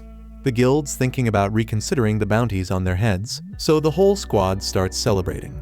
They might just be able to rejoin society now that they aren't outlaws anymore. Jade tells them not to get their hopes up because the guild's still just thinking about it. But it's a step towards a future where they're accepted for who they are. And that's enough reason to party. Jade's grateful to have such dope-ass friends, but he's feeling guilty about something, so he gathers everyone's attention to confess. Turns out, he isn't just some random dude. He's the third prince of Lordost. He's nobility, and he admits he approached them to use them for his own goals. Lordost is ruled by his evil-ass family who's always thirsty for war. Jade was desperate to find a way to stop them from kicking off a pointless war, so he formed this crew. He expects them to be pissed at him for manipulating them, but they don't give a damn about his initial motives. They pretty much figured he had some royal blood with the way he carried himself, but Ren had no clue, so she's losing it trying to process all this info. While Ren's still catching up, the rest of the crew tells Jade that they all have their own messed up stories that brought them here. They aren't pleasant backstories they usually talk about, but at the end of the day, regardless of his motives, he's family to them. He could have kept his mouth shut and they wouldn't have questioned him. But now that he spilled the beans, they're down to help him take out the Lordost family if he wants. But nah, he isn't into that because it'd be messed up if the guild found out they assassinated folks based on personal grudges. The whole bounty reconsideration would be cancelled, and they might even raise the bounty if they get involved. So he wants to handle the Lordost family on his own. Jade always saw the Assassin's Guild as his real family, and he'd love nothing more than to stay with them forever, but he can't just stand by when Lordost's about to start a war. Since he'll be bouncing soon, he wants them all to make a promise with him to keep the Assassin's Guild going, even if he doesn't make it back alive from Lordost. And if he doesn't make it back, that means he's successfully taken over Lordost and become the new ruler. So he vows to make that place a spot where the messed up can live free. After hearing the story, even Grim is convinced that Jade must be one hell of an awesome person. Once they finish grubbing, they continue their short-ass walk to Lordost. But Lloyd was straight up knocked out along the way, so Galilei got to carry him. As they keep walking, Ren steps up in front of the crew and shares her concerns. She doesn't think Jade would betray them, but there's a chance the Lordost family got him twisted and made him do some shady shit. So she thinks they should let Lloyd rest here while they go scope out the area and make sure it's safe. Galilei agrees and slaps Lloyd awake before turning to Grim and asking him to watch over Lloyd while they're gone. But Grim doesn't think it's such a bright idea because Lloyd's practically invincible, even when he's knocked out. But if they go into Lordost alone and shit hits the fan, Lloyd's going to be pissed at him for letting them get in trouble. So he's rolling with them. They arrive at the castle, and there's a damn party going on, just like Jade mentioned in his letter. Grim doesn't sense any hostility from the folks here, so he figures it's safe to go get Lloyd and bring him back. Now that Galilei thinks about it, he remembers Jade being interested in Lloyd for some reason. But before he can spill the beans, they get spotted by a castle staff member. The dude recognizes them as the Assassin's Guild, but instead of freaking out, he takes them down to the banquet and announces the arrival of the guests of honor. Seems like there was nothing to worry about after all. Grim's about to fly back to get Lloyd, but Ren's getting all jittery because she's about to meet Jade again, so she asks Grim to stick around with her a bit longer. Finally, Jade shows up in the banquet hall, and they're all stoked to see him, but damn, he's got a whole new look that throws them off. Jade decides to change back into his regular clothes because he's with friends, so he snaps his fingers and teleports them into his body. The others are straight up shocked that he's fully mastered his powers. When they ask how the hell he did it, he just says he practiced like crazy until he got it down. Ren steps up to finally talk to him again, but she's so overcome with emotions that she can't find the words to express herself. Unfortunately, Jade's done playing nice, and he switches up the whole damn mood in the room as all the guests turn evil. Jade somehow pulls off some cursed speech trickery and slams them all to the damn ground. He straight up announces to the crowd that they can take their pick from the blighted peeps he lured in. Dude don't even give a damn about remembering their names. But before shit hits the fan, Grim unleashes his powers and attacks Jade, buying enough time for the others to dip. Grim seems to know what the deal is with Jade, but before he can spill the tea, Jade teleports behind him and kicks Grim across the whole map. Grim luckily crash lands right next to Lloyd, and once he wakes up, he starts spilling the beans about some messed up stuff that went down with the Assassin's Guild members. Back at the castle, Ren confronts Jade, still holding on to a tiny bit of hope that there's some legitimate explanation for this madness. But her hopes get crushed when Jade reveals that everyone there is possessed by demons he brought from the Netherworld. And get this, he isn't even really Jade. Nah, he's a damn demon named Gisarm, wreaking havoc in Jade's body just so he can have his teleportation powers. He straight up says the real Jade is dead because he took over his body. This sick bastard took pleasure in messing with Jade's mind for months, and the only thing keeping Jade going was his love for his crew. Demons dig blighted peeps' bodies as hosts, so Jade knew Gisarm was coming after his friends if he took over his body. So instead of letting that happen, Jade chose to end his own life with his own hands. If he succeeded, both he and Gisarm would be 6 feet under. But nah, Gisarm couldn't even let the man die in peace.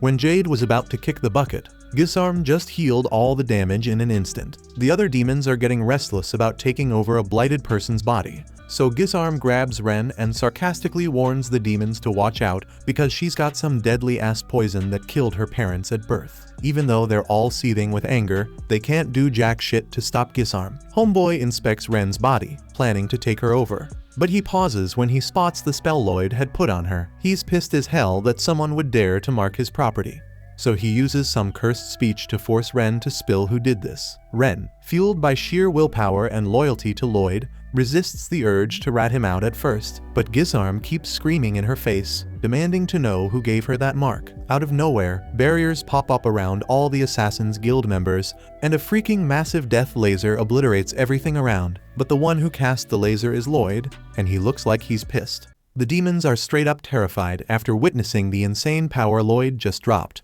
But before Lloyd goes into full-on rampage, he heads over to check on the Assassin's Guild crew. He patches up Ren's injury and tells them Grim already filled him in on what went down, so he wants them to bounce ASAP. Since the demons are targeting the guild, it makes zero sense for them to stick around and get themselves killed. That's why Lloyd orders them to scram so he can handle the rest on his own. Ren protests, but Galilei shuts her down and grabs her, so they can make a run for it. He knows Ren feels she should stick around to help, but they'd just be in the way, plus they're no match for Gizarm. It's best if Lloyd takes care of things. At the same time, the demons are still lost in it, convinced Gizarm was wiped out by Lloyd's blast. But then Gizarm teleports back up to the surface and, furious, orders the other demons to chase the Assassin's Guild immediately. They're crazy good at hiding, so if they get away, Gizarm might never track them down again. Not letting them escape, Lloyd fires off several more death lasers, blasting every demon in the castle grounds except for Gizarm, who manages to teleport out of harm's way. A couple of demons try to ambush Lloyd while he's distracted, and Gizarm seizes the chance to unleash his cursed speech, telling Lloyd to kick it. Lloyd sees it coming and has already set up a barrier to block the attack. But to his shock, the spell slides right through his shield. With his brain on Quicksilver timing, Lloyd still has plenty of time to react. While dodging might seem smart, he's also curious to see what happens if he lets it hit him. But before he does something reckless, Grim forces him to dodge the cursed word, and it collides with one of the demons, killing it on the spot. Lloyd then uses his analysis magic to review the aftermath, and it turns out the death spell wiped out even the demon inhabiting the body, its death ultimately caused by cardiac arrest. Grim's telling Lloyd to bail on fighting Gizarm cause it's way too damn dangerous. Gizarm's magic doesn't even need a spell, it just taps his mana and creates an effect on its own. Kind of like Crow's cursed speech, but way more refined. When using a normal spell, a barrier can block its effects. But when an attack comes straight from raw mana, the barrier acts more like a net. Solid blows are blocked, but mana just slips right through. If they were dealing with someone like Pazuzu, Lloyd could easily crush any attack he threw. But Gizarm's mana could actually pierce Lloyd's heart if he isn't careful. Gizarm looks down at the demons that survived Lloyd's death ray and shows nothing but contempt for them. Grim explains to Lloyd that demons are ranked in 10 classes, so the ones down there are 10th class, basically trash. For reference, Pazuzu was an E-class demon, and Grim himself is a 3rd class demon. Lloyd figures that would make Gizarm a 1st class demon, but it's actually far worse. Gizarm is demon royalty, a demon lord. His power is so monstrous that even 100 first-class demons wouldn't stand a chance against him. Lloyd might be amazing, but Grim believes even he is outmatched this time and orders everyone to scram. Yet Lloyd keeps flying closer to Gizarm instead. Gizarm then asks who Lloyd is, and he introduces himself as the 7th Prince. Gizarm vaguely recalls something from Jade's memories about wanting to meet Lloyd, though he doesn't bother remembering the details. Lloyd admits he'd have loved to meet Jade, but now he's never gonna get the chance because of Gizarm. Gizarm fires back, upset that Lloyd just showed up and started blasting his minions and wrecking his base. They both have scores to settle, and they look just as crazy and amped to get things started. Meanwhile, Grim once again suggests that Lloyd should run while he still has a chance to escape. Lloyd admits that taking out Gizarm isn't as easy as smashing the demon he decimated on the ground. Grim is shocked that Lloyd would call that routine easy. Even though he always said 10th class demons are trash, they're still pretty tough and naturally resistant to sorcery. Gizarm is chomping at the bit to get the fight started, so he uses his mana to form a tiny spike and launches it straight at Lloyd, nearly busting through his barrier. Even if it didn't go all the way, it's the first time Grim has seen anything actually damage Lloyd's shield, which sends Grim into a panic. Gizarm is impressed with the durability of Lloyd's barrier, but he wants to see how it holds up when he isn't holding back. He then fires off several mana sword projectiles at Lloyd. Lloyd starts a series of evasive maneuvers to minimize the damage, but he still loses a lot of his shield layers in the process. Lloyd gets so wrapped up dodging the swords that he forgets Gizarm can teleport. He's taken aback when Gizarm suddenly appears right in front of him and shatters the barrier with a single kick. The blow sends Lloyd flying straight into a sword, so he thinks fast and casts an earth puppet spell to shield himself from getting impaled. Galilei and the others watch in awe at the scale of the battle between Lloyd and Gizarm, and even the demons are stunned until both sides realize they're all on the same bridge, and the demons start chasing the assassins. Galilei turns to Babylon, who's been struggling to clear the gate, and orders him to speed up so they can pass. At the same moment, Lloyd is still deep in combat with Gizarm, and Grim is already in tears. But Lloyd doesn't care about feelings, he simply calls on Grim for backup. Gizarm is flabbergasted that Lloyd managed to dodge his attack completely unharmed, and the only time he managed to put pressure on Lloyd was when he teleported. Lloyd fires back that the teleportation ability isn't even his to use. Gizarm sees it differently. Since he stole Jade's body and Jade never could control that power in the first place, he believes he deserves it. Humans can't control abilities like that without a spell, but for a demon born as a mana master, it comes naturally. It's only natural he'd claim that gift for himself, and now he's fixin' to show Lloyd what proper teleportation looks like in battle. Gizarm summons more mana swords and starts mocking Lloyd, daring him to attack, dodge, or even run. But when Lloyd takes a stab in the back, Gizarm laughs, declaring he never had a choice. With teleportation, there's no need to launch projectiles in the usual way.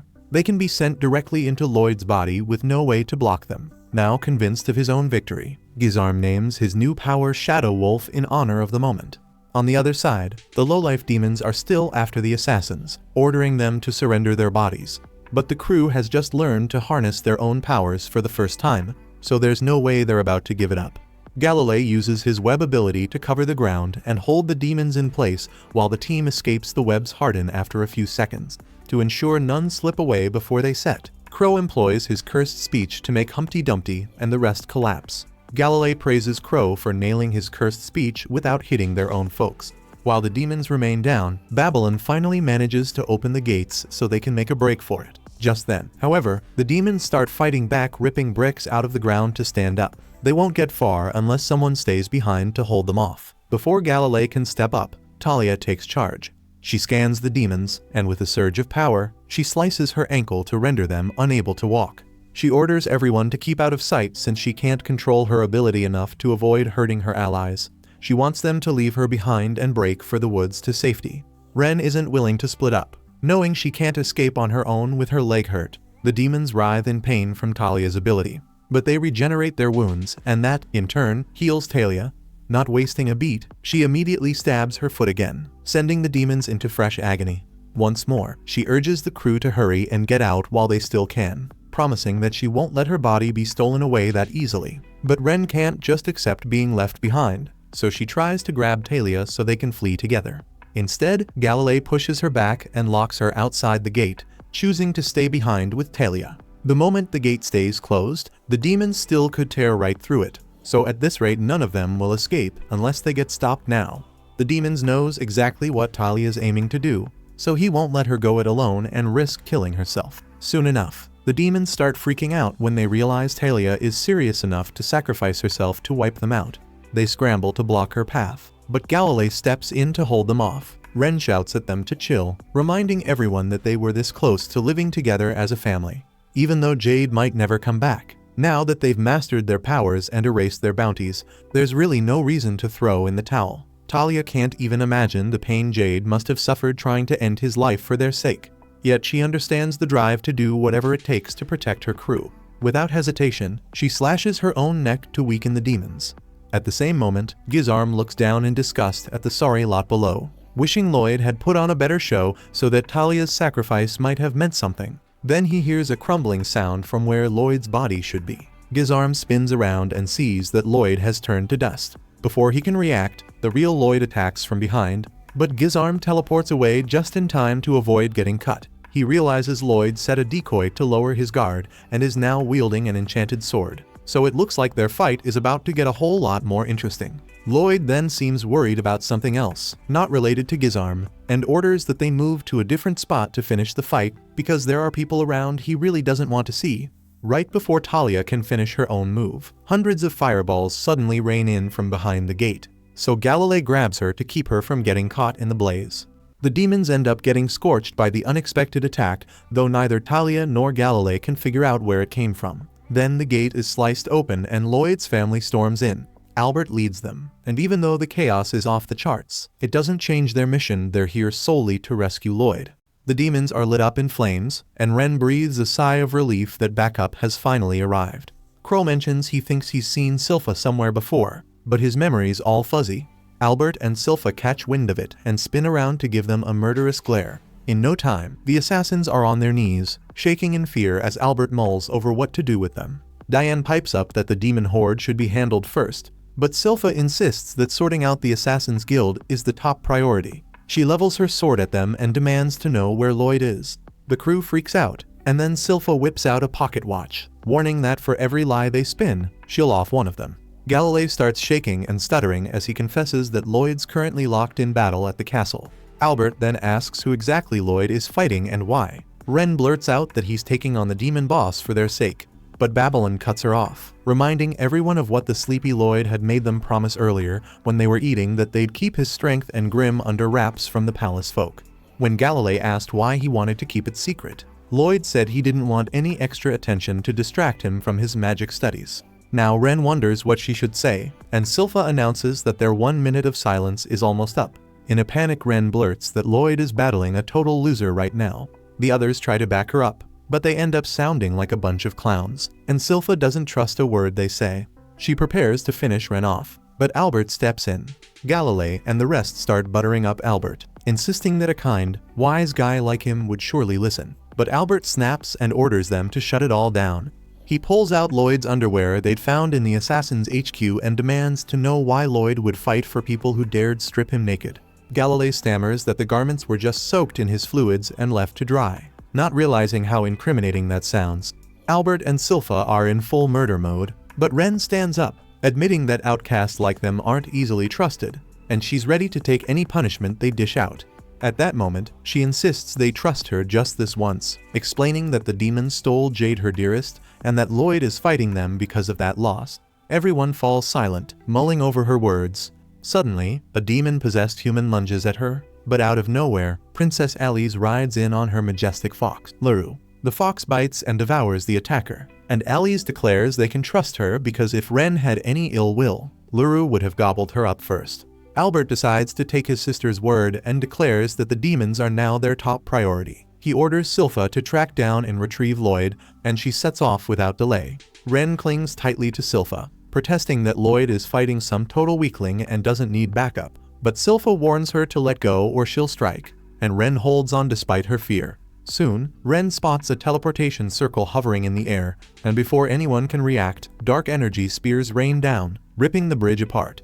Diane peers over and sees the demons scrambling to cross the river and flank them. Albert panics, realizing that if the fiends get behind, they'll be trapped, and orders his soldiers to retreat. Silpha is distraught, having been so close to reaching Lloyd. It turns out Gizarm attacked the bridge on Lloyd's orders to let the fight run free. As Gizarm watches the forces fall back, he tells Lloyd to resume the battle. Gizarm snaps his fingers and teleports a barrage of spears straight at Lloyd's spot, aiming to stab him. But Lloyd evades the assault with impressive speed. Gizarm sends more dark spears in hot pursuit, yet Lloyd stays locked on his sword. Glancing down, he sees Albert and his crew keeping the fleeing demons in check with their magic swords, which convinces him that he can now fight without holding back. The demons on the ground are set ablaze by the knight's fire attack. Though they scream in pain and feel the burn, their bodies regenerate every bit of damage, leaving the battlefield in a chaotic, relentless struggle. Even though the demons are built tough against magic, Albert isn't sure if he should off them since they're still in human bodies. Out of the blue, Diane whips out his special magic sword and chucks a giant fireball at the fiends, blasting them away in a massive explosion. But that doesn't work at all, and even the knights wielding their magic swords are running low on stamina. This has Albert stressed out, wondering what to do next. He figures they gotta switch tactics to let Luru and Silpha get in close and take on the demons. When he turns to check if they're ready, he finds that Silpha is missing. Silpha had scaled up on Shiro, and is now leading him to the broken end of the bridge, urging him to rush toward Lloyd. Galilei and the others tell her it's impossible, and she realizes it too. Yet she keeps coming up with wild, foolish ways to cross the shattered bridge. Shiro, desperate to see his master, takes a leap of faith but ends up falling into the river. Just then, as Silpha is about to jump after him, someone climbs up the bridge and attacks her. She dodges the first strike and then draws her swords to block the rest. The attacker turns out to be the Humpty Dumpty demon, who compliments Silpha's skill and declares that she's good, but not as good as him. He boasts that while his lackeys here are just 10th class demons, he is an 8th class demon and a master of the demon blade technique. Silpha ponders the demon class system, wondering what class Pazuzu might be, but it doesn't matter because Humpty Dumpty still seems a lot weaker than him. Meanwhile, Albert is still trying to figure out if there's any way to save the people possessed by the demons when one suddenly launches a surprise attack on him. No one's ready to fend it off, but out of the blue, Babylon shows up to rescue the prince. He grabs the demon's neck and twists it 180 degrees. Albert thanks him and remarks that Babylon didn't even hesitate to deal such fatal damage. Babylon tells him he's a stand-up guy, just like their old leader Jade. He adds that even though they're assassins, they don't take life and death lightly, and he went all out earlier because the demon-possessed were already finished. The demon tries to recover from the damage it just took, while Babylon tells Albert there's no saving those demon-possessed fools because their minds are long dead.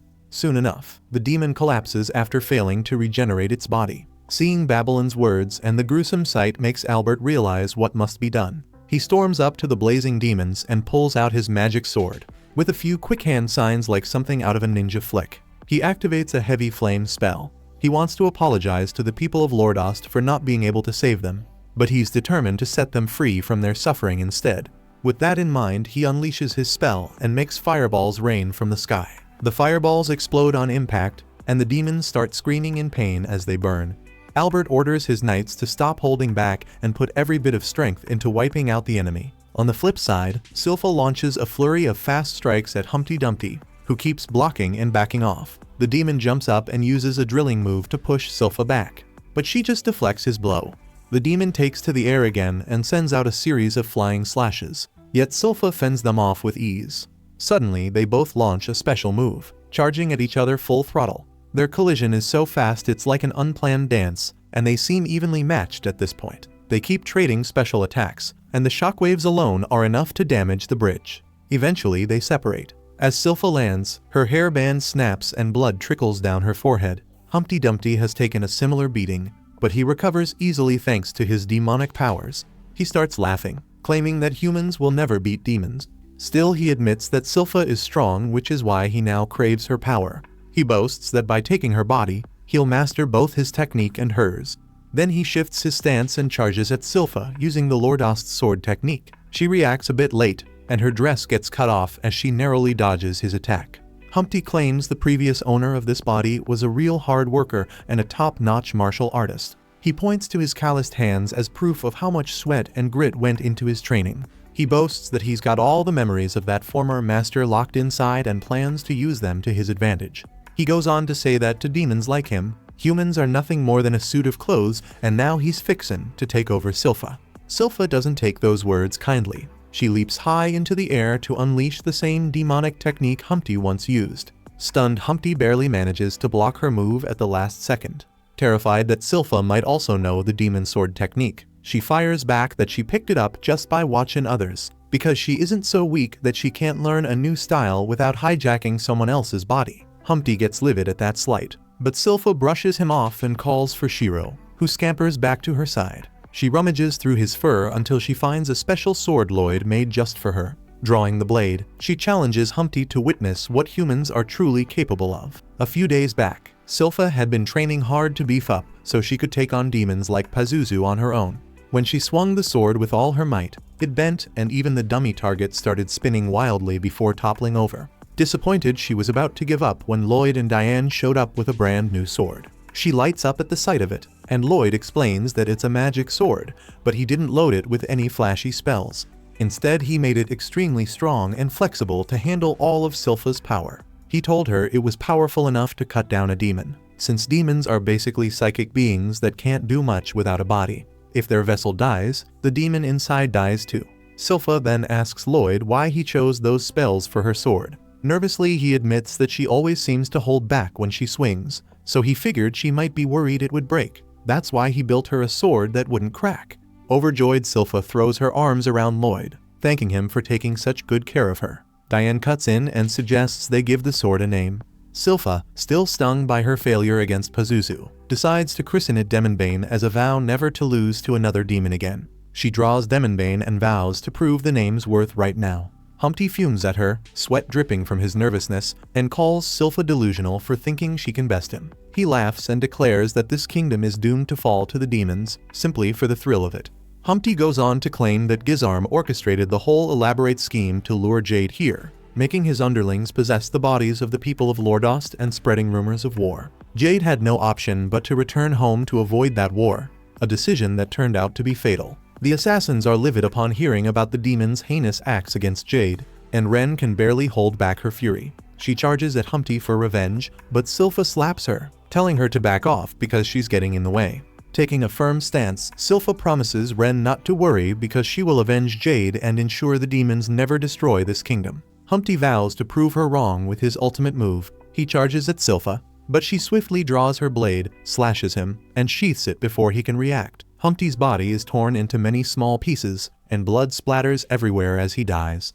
Silpha then wraps her sword in a delicate lace and glances back at her fallen foe, looking utterly cold and menacing. Silpha strides over to Humpty and gracefully drops to her knees in front of his remains. She says that before a demon took over his body, he must have been a revered warrior and swordsman, and she would have loved nothing more than to spar with him. The assassins are paying their respects too, and Silpha notices Ren crying hard. She asks if Ren ever knew the man, and Ren replies she did not, but she feels deep sorrow for him. Rising, Silpha dusts off her clothes and tells Ren and the others that perhaps they aren't really cut out to be assassins. By now, Galilei and Crow have figured out that Silpha is the legendary adventurer they once battled. All of a sudden, an explosion rocks the area behind them, and in the next instant thick scorching steam fills the scene. Silpha looks bewildered as the assassins barely see that the entire river seems to have evaporated. Then Ren realizes that Lloyd must be involved in this mess, and she can only worry about him. A few minutes earlier, while Lloyd was soaring through the air, Gizarm had launched discs crafted from his dark energy spears at him. Lloyd dodged them as he flew near the river, but knew he needed a new strategy to face them. The spear discs kept chasing him, shattering the decoy barriers he left behind. In between, they randomly fired additional spears in his direction, forcing Lloyd to constantly improvise new diversions. The spears sliced through ordinary barriers with ease, but Lloyd was protected by a heavy-duty shield, so they couldn't reach him. Right when he thinks he's safe, a magical ribbon coiled around one of the spears starts unraveling and seeping through his barrier. Lloyd realizes that this is Gizarm's cursed speech at work. He managed to reshape it for better control. With no other option, Lloyd is forced to break his heavy-duty barrier to escape the relentless cursed attack. Even though cursed speech means instant death, Lloyd figures it travels slow compared to the spears. But with Gizarm mixing them up so skillfully, dodging the constant attacks is proving to be a real pain.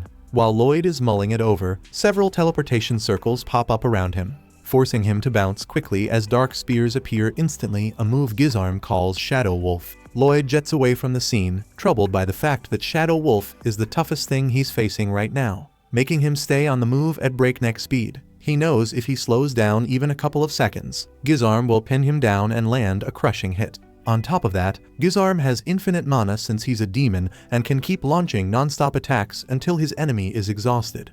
Lloyd is pissed and decides to turn the tables. He uses his double casting technique to fire off a powerful spell in under 2 seconds, summoning a giant flame golem that charges at Gizarm with a massive punch.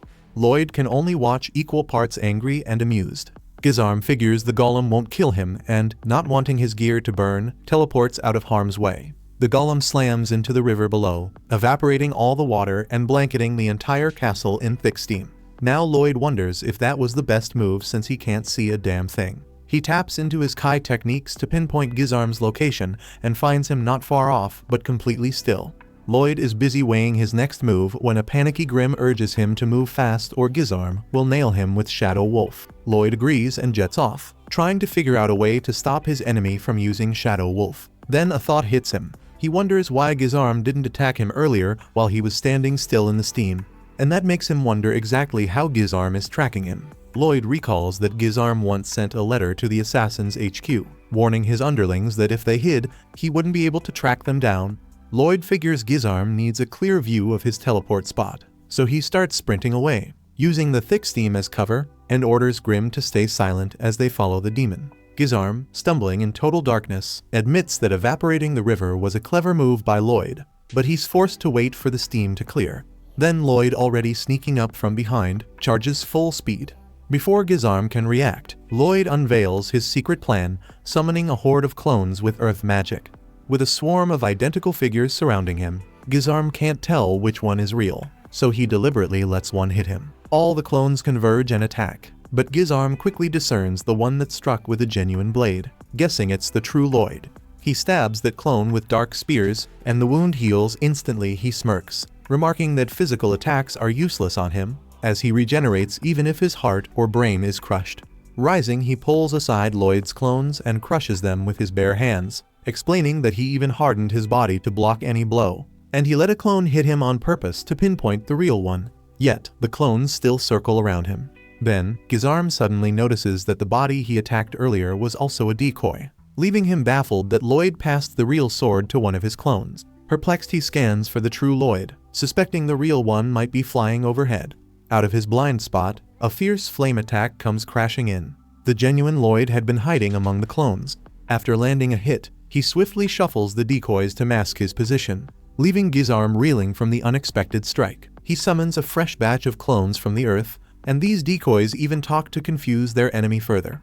Gizarm quickly regenerates from the fire damage and snaps his fingers to teleport a brand new set of clothes onto himself. He can teleport objects if he knows their precise location, even without seeing them. But now that he can't tell which Lloyd is real, his signature move Shadow Wolf is rendered useless. So he opts to go all out and obliterate every clone at once. He creates hundreds of dark spears above him and fires them in all directions, pulverizing the clones. One of the spears is caught by a barrier, and Gizarm immediately realizes that it belongs to the real Lloyd. He teleports behind that target and crushes its head, only to find it was a decoy too. Intrigued, Gizarm continues his relentless onslaught, dismantling most of the clones while plotting how to flush out the genuine Lloyd. Then he bursts into laughter, declaring that fighting this human kid is far more entertaining than battling an entire army of demons. The clones persist in attacking while he keeps neutralizing them. All the while, the real Lloyd moves toward him unseen under an invisibility spell. A dark spear whizzes dangerously close and grazes Lloyd's cheek, but Lloyd keeps pressing forward. Grim panics because Lloyd has not set up a proper barrier and is charging directly toward Gizarm amid the chaos. Lloyd recalls that he named his magic sword Spell Taker, a blade capable of absorbing any spell to boost his mana or analyze its structure. He had hoped it would help him study magic more efficiently, and it's proving to be more valuable than he ever imagined. Lloyd slashes through the teleportation circle that was still concealing him from Gizarm, and as the sword deciphers the spell, he suddenly finds himself in a space surrounded by nothing but intricate magical symbols. He hollers out to Jade to check if he's still around. He tells him that Ren and the others are there and that he wants to be his friend. Suddenly, the darkness surrounding Lloyd parts, revealing a bright space ahead that compresses the dark magic symbols into tiny pockets.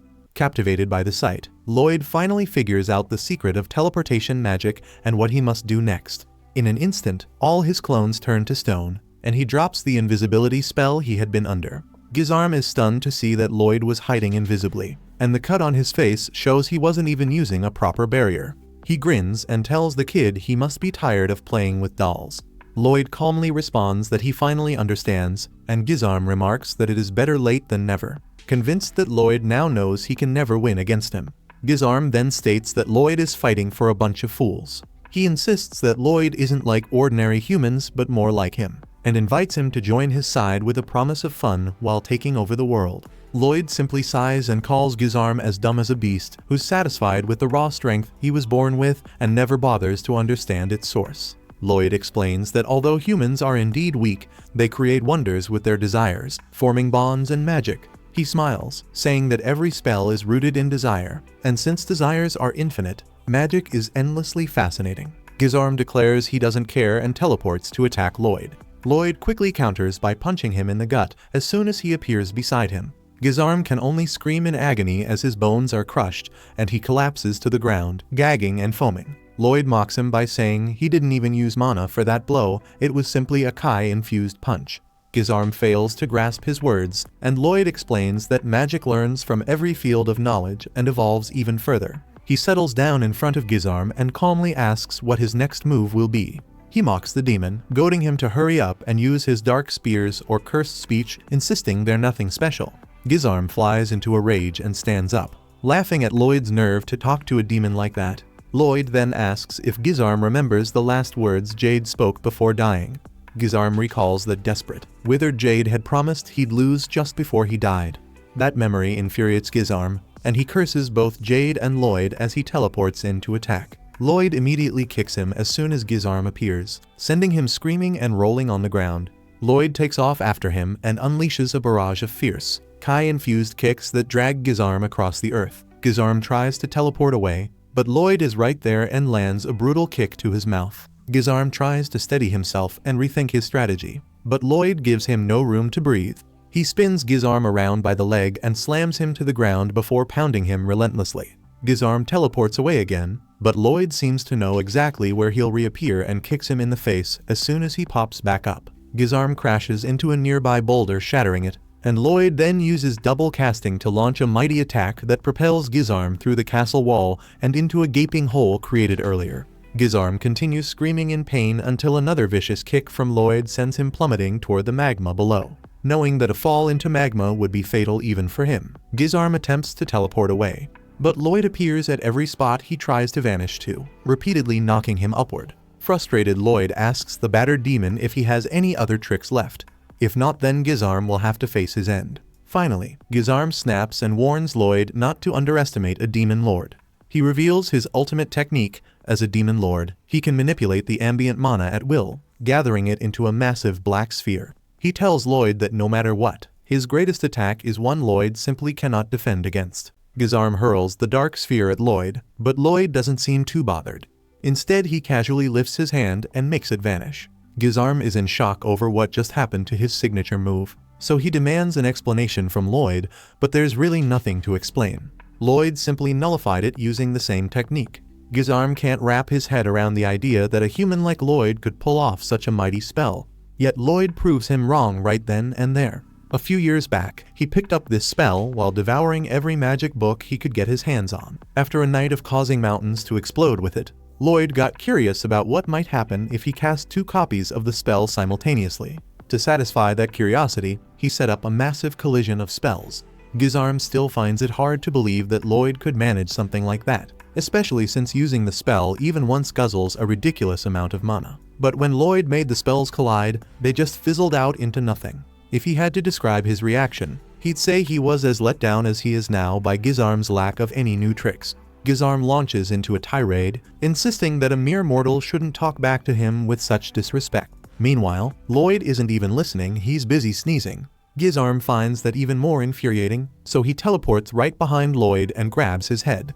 However, he instantly regrets it as he gets a first-hand taste of the raw power Lloyd wields. Frozen in terror, Gizarm watches as Lloyd reveals he has one more thing to test. He wonders aloud if the void spell can kill a demon like him. Without hesitation, Lloyd summons a cluster of void spells that close in on Gizarm. Gizarm tries to teleport away, but since Lloyd has nailed the teleportation tracking, he still manages to land a hit.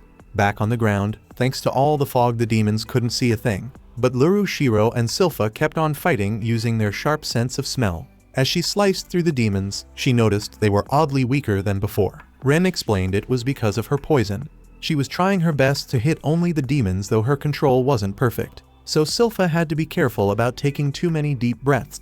Albert, on the other hand, couldn't do much without his sight and was just waiting for sunrise to bring some light. When he checked his watch, he was shocked to see that it was already morning, even though the sky stayed dark for some reason. High above the castle, Lloyd's mana still blanketed the area, and Gizarm was being sucked into the void spell Lloyd had cast. No amount of regeneration was going to help him.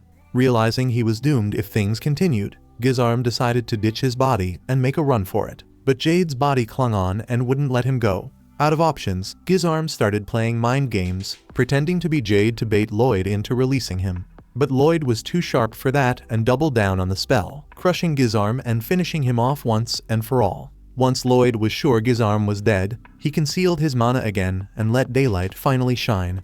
As Ren looked up at the sky, she recalled a time when Jade had told them stories about Lloyd. Rumors had swirled about the 7th Prince of Saloum. Even though Lloyd wasn't a contender for the throne, there were plenty of wild tales about him. One tale even mentioned a huge explosion on the day he was born. The castle tried to cover it up by calling it a gender reveal party gone wrong, but Jade swore it was really Lloyd unleashing a spell as soon as he was born. Most of the others found it hard to believe, though Jade still thought it was one cool story. If someone could be naturally gifted enough to work magic from birth, maybe Lloyd could someday help them shake off their curses and finally live in the light.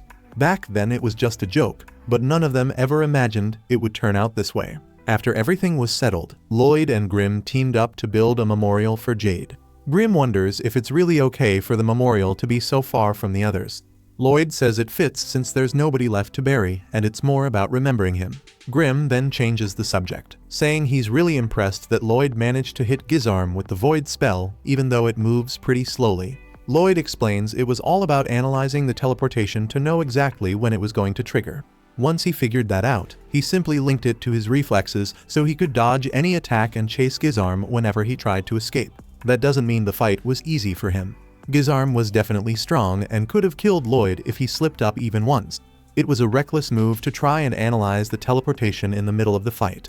But Lloyd had to do it if he wanted to land a hit on Gizarm. More than anything, he wasn't satisfied until he figured out how teleportation really worked. Yet he can't even claim credit for discovering it since everything was already set up for him. In his final moments, Jade had transcribed the teleportation spell and left it behind, knowing someone would eventually use it to kill Gizarm. In the end, it was Jade who really saved the day. A while later, Albert shows up and asks who the grave is for. Lloyd can't explain, but Albert says he already knows. It's the grave of the former leader of the Assassin's Guild and the previous ruler of Lordos Jade. The Assassin's Guild told him they heard about Jade's revolt and asked for Lloyd's help. Lloyd just goes along with it since the guild spun the story to cover for him. According to what they told Albert, Lloyd even helped defeat the demon that had possessed Jade's body. But even if their intentions were pure, they still made a living by killing all this time, and they essentially kidnapped a member of the royal family to force him into a war. These charges are serious enough to warrant execution, but they insist they're ready to atone for their sins by serving Lloyd for the rest of their lives, and they mean it. So Albert asks Lloyd one simple question: this isn't just about taking in a pet or something trivial. If Lloyd agrees to have the Assassin's Guild as his retainers, every move they make becomes his responsibility, and he'll be held accountable for any harm they cause. Lloyd tells him he understands and is willing to take on that duty from now on. This is the first time anyone has seen Lloyd show genuine care for others. Albert reminds him that just because he's the 7th prince doesn't mean people don't care about him or his actions. Beyond being a prince, he's first and foremost Albert's beloved little brother, and that bond runs deep, maybe even a bit too deep. Just then, Tao comes running in after hearing that Lloyd was in trouble and rushes over, only to realize she's already missed all the action. Feeling embarrassed, she turns to leave while Albert chases after her because he never got the chance to thank her properly last time, and soon everyone follows him. When they're alone, Grimm remarks that he's surprised Lloyd has such a gentle side. Lloyd denies any sentimentality, saying he's only taking in the Assassin's Guild because they possess special mana that could lead to new magical discoveries. Grimm, however, knows Lloyd truly cares about them. Otherwise, he wouldn't have bothered building a grave for Jade. Eventually, the Assassin's Guild members are freed since Lloyd promised to take responsibility for them, and they vow to serve him with everything they've got to repay his kindness. After that, Albert decides to host a tea party because Tao had requested one a while back. But now that it's happening, she feels a bit nervous with half the royal family present. Albert tells her there's no need to worry about formalities since this is meant to be a celebration, so everyone should just focus on having fun. That settles Tao enough to relax, though Silpha still isn't fond of her and purposely spills tea on Tao, sparking a fight between them. Albert also tells the Assassin's Guild there's no reason for them to hold back since he knows they prefer laid-back parties, so they get loud and drunk in honor of Jade. In the midst of it all, Crow starts crying over Jade's grave while Tao, who never really knew him, can sense he was cute. Talia then makes a move on Albert and tries to get him to have a drink with her, but he refuses because he never drinks on official business. Still, Talia won't give up. When Albert declines, she uses her powers to share her drunken state with him. Albert, who tends to get angry when he's drunk, immediately targets Galilei because he still hasn't explained how Lloyd ended up covered in his sticky fluid. Meanwhile, the other girls gather by the castle river, which has turned into a hot spring from all the heat Lloyd generated. As they bathe, Ren turns to Silpha and asks if she can serve as Lloyd's maid just like her. Silpha doesn't have the authority to decide, so she tells Ren to ask Lloyd directly. Lloyd, standing right above Silpha, says it's fine. However, Ren wasn't expecting him to be there. She asks if Lloyd is truly okay with having someone with her poison-blighted condition by his side. He replies that she still has a lot to work on. For example, she shouldn't call herself blighted anymore because once she masters her mana control, she'll be able to determine what kind of poison she makes and could become a great pharmacist with that power. That's when Ren realizes that despite her deadly power, Lloyd has never once seen her as a threat. She promises to serve him with everything she's got. After that, they all return to Saloon Castle, where Ren officially becomes Lloyd's maid alongside Silpha. And once they get Lloyd dressed for the day, he must meet his father to explain everything that happened at Lordost, although he really doesn't want any credit for it. Luckily, Albert did him a favor and took most of the praise, so Lloyd remains free to do whatever he wants and continues studying magic as much as he pleases. The story picks back up with Lloyd already in combat, handling each of his opponent's attacks with sharp precision. His enemy looks like some kind of angel and suddenly charges again, but Lloyd counters fast, using martial arts to redirect the strike. He gets hit and starts bleeding a bit, but this psycho just licks the damn wound like it's no big deal. Heals up, then fries the angel with fire and water magic at the same time. The angel doesn't flinch, brushes the attack off like it's nothing, and summons a ring of magical swords. He calls Lloyd a devil's spawn and warns him it's far too late for regret, but Lloyd doesn't even react to the insult. Then the scene jumps back a bit, showing Ren stepping into Lloyd's room to let him know breakfast is ready. She only finds Grim and Shiro there and glances around, wondering where he disappeared to. Out of nowhere, Lloyd cheerfully greets her, making her nearly jump out of her skin. Turns out he's been training and finally got the hang of hiding his presence using that mana blocking technique she taught him. Ren's honestly impressed, saying it took her a whole year to master that trick. Then starts easing up and praises him with a smile, but then quickly remembers she's supposed to be formal, snapping back into maid mode. Lloyd notices she's still settling in, and mentions it's already been a few days since she started. Ren says a couple days aren't enough to feel comfortable yet, but she's doing her best. Adds that Sylpha's been training her non-stop, strict as hell, and learning all the etiquette is no joke. Still, she promises to work hard so Lloyd can be proud of her.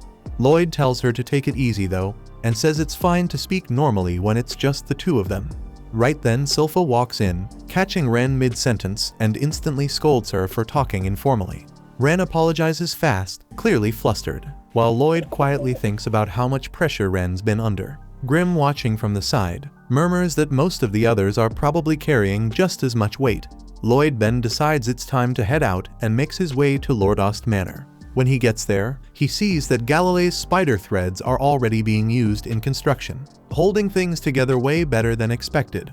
Lloyd asks how he's settling into his role as governor, and Galilee says it's still surreal, even his friends can't believe it. He figured Lloyd would be the one to lead, but Lloyd explains his father only gave him the right to choose a governor, not become one. He adds that he trusts Galilee completely and believes this city will turn into a sanctuary for people who love research as much as they do. Grim figures out fast that Lloyd's planning to squeeze every advantage out of this place, though he notes the full repairs might take a while. That's when Babylon shows up, agreeing with him and saying it's no surprise considering how bad the demons trashed everything. Then Galilee jumps in, vowing he'll never let something like that happen again, and Talia suggests they better set up some proper defenses. Grim, being the demon himself, casually suggests they get their hands on divine magic for protection. Suddenly the others freeze, realizing what he just implied. But Grim seems confused at first, then surprised they hadn't noticed until now, and clarifies that divine sorcery is strictly for people who devote themselves to the church. It's basically channeling sacred power into your body to burn away evil. Sounds like pure fantasy, but he swears it actually works. Crow and Talia don't seem interested though. They both say they've always done just fine without blessings or salvation. Then Grim argues that's exactly why they should finally give it a try. But neither of them looks convinced, and even Lloyd hesitates. That's when Grim presses him, asking what exactly happened between him and the church. Lloyd gets a bit defensive, saying Grim's jumping to conclusions, but then admits something did go down, and he got kicked out. He figures maybe the church has forgotten about it by now, considering it's been 2 years. Still, even after everything, he's willing to return if it means unlocking divine magic. Later on, Lloyd heads to the church with Ren, who quietly says she doesn't feel comfortable there. He tells her she doesn't have to come along, but Ren insists she's here to fill in for Sylpha, who's off handling other stuff, and besides she wants to spend more time with Lloyd. Babylon tags along too, confirming that Lloyd's whole plan is just to serve the church long enough to gain access to divine sorcery. Lloyd nods and says the sacred magic comes as a reward for faithful service. Babylon complains the whole thing sounds like a massive chore, and Lloyd fully agrees it's gonna be a pain, but there's no other way. When they enter the church, they're welcomed kindly by the priest, who clearly thinks Lloyd is some random visitor. But the second he recognizes him, the priest's whole mood changes, his face darkens, and he furiously demands to know why Lloyd's dared to show his face again, spits out that he'll never forget what Lloyd did 2 years ago, and loudly calls him the spawn of the devil. Babylon gets curious, wondering what the hell Lloyd did to piss off the priest that badly. Escher steps in and gently reminds her father it's been 2 years since the incident, suggesting he should let it go. The priest grumbles that she's too soft, but she calmly brings up his own teachings how forgiveness should follow true repentance, adds that no one else seems to be holding a grudge, yet her father stays stiff until Lloyd suddenly walks up, giving him a puppy dog stare with Shiro copying the same exact face. The overwhelming cuteness shatters the priest's defenses, and he finally offers Lloyd a chance to redeem himself while hugging Shiro like he's never letting go. Later on, Lloyd and the group start their duties at the church, but he quickly loses focus. Within minutes, he ends up breaking a vase and tries to quietly slip out before anyone notices. Escher catches him in the act, asking gently where he's going. He admits to the accident a bit awkwardly, and she quickly checks if he's hurt, clearly relieved when he tells her he's fine. But seeing the shards of stained glass, Escher recognizes it as one of her father's favorite pieces, offers to take the blame. But Lloyd insists he'll own up to it himself. From a distance, Ren and Babylon are watching, both getting the sense that Escher's soft demeanor is throwing Lloyd completely off his rhythm. Once Lloyd walks off, Ren curiously asks why he seems so out of it. Escher laughs softly, explaining that Lloyd's always been like this, driven and honest, but easily distracted when magic's involved. She figures he probably came back just to learn divine sorcery. And though Ren and Babylon play dumb, the assumption hits a little too close. Escher then starts reminiscing, saying Lloyd used to break vases all the time when they were kids, remembers one moment clearly he'd knocked over another one, and when she asked if he was okay, he looked totally serious and told her she should punish him with divine magic. She chuckled at the time, reminding him that such power couldn't be used lightly unless evil was involved. Instead, she suggested they sing a hymn together, but by the time she finished speaking, he'd already disappeared without a word. Then, after a while, a demon suddenly attacked the church, forcing everyone to evacuate fast. In the middle of the panic, Escher spotted Lloyd standing way too close to the demon, completely unaware of the pile of debris falling right at him. Without a second thought, she ran over and shoved him out of the way, taking the hit herself. Lloyd instantly checked on her, asking if she was okay, but she didn't even mention her injuries and instead asked if he was hurt. He told her he was fine, but the sight of her bleeding left him overwhelmed with guilt, knowing damn well it was all his fault. Not long after, Lloyd came clean and admitted he was the one who summoned the demon, which made the priest furious. He kicked him out of the church on the spot. Escher remembered everything clearly, the damage he caused, the way people started whispering that he was a demon's child. Even then, she never stopped believing in him, saying his voice during hymns always felt sacred. Hoped today would be their chance to sing together again, and planned to invite him to the communion, saying Saria would be there too. After cleaning up the broken vase, Lloyd walked outside and stumbled upon his sister Saria, surrounded by a bunch of thugs. Apparently she had bumped into one of them, but instead of apologizing or backing down, she calmly asked if any of them could play an instrument. When they all looked confused and said they couldn't, she immediately lost interest and turned to walk away. One of them, clearly annoyed, grabbed her arm to stop her, while Lloyd watching from a distance. Then Lloyd explained to the others that Saria was the kingdom's 4th princess, a music prodigy who didn't care about anything unless it had to do with sound or rhythm. Ren and the rest laughed, saying she sounded a lot like him. That's when one of the punks tried to be slick and said they didn't know music, but they could make a girl sing in other ways. Saria wasn't fazed, but when Escher showed up and demanded he let go, the guy turned and groped her chest like a total bastard, making her cry out. Without even blinking, Saria said the scream had decent pitch and might work in a duet. Meanwhile, the priest was stressing out, thinking the recital would have to be cancelled.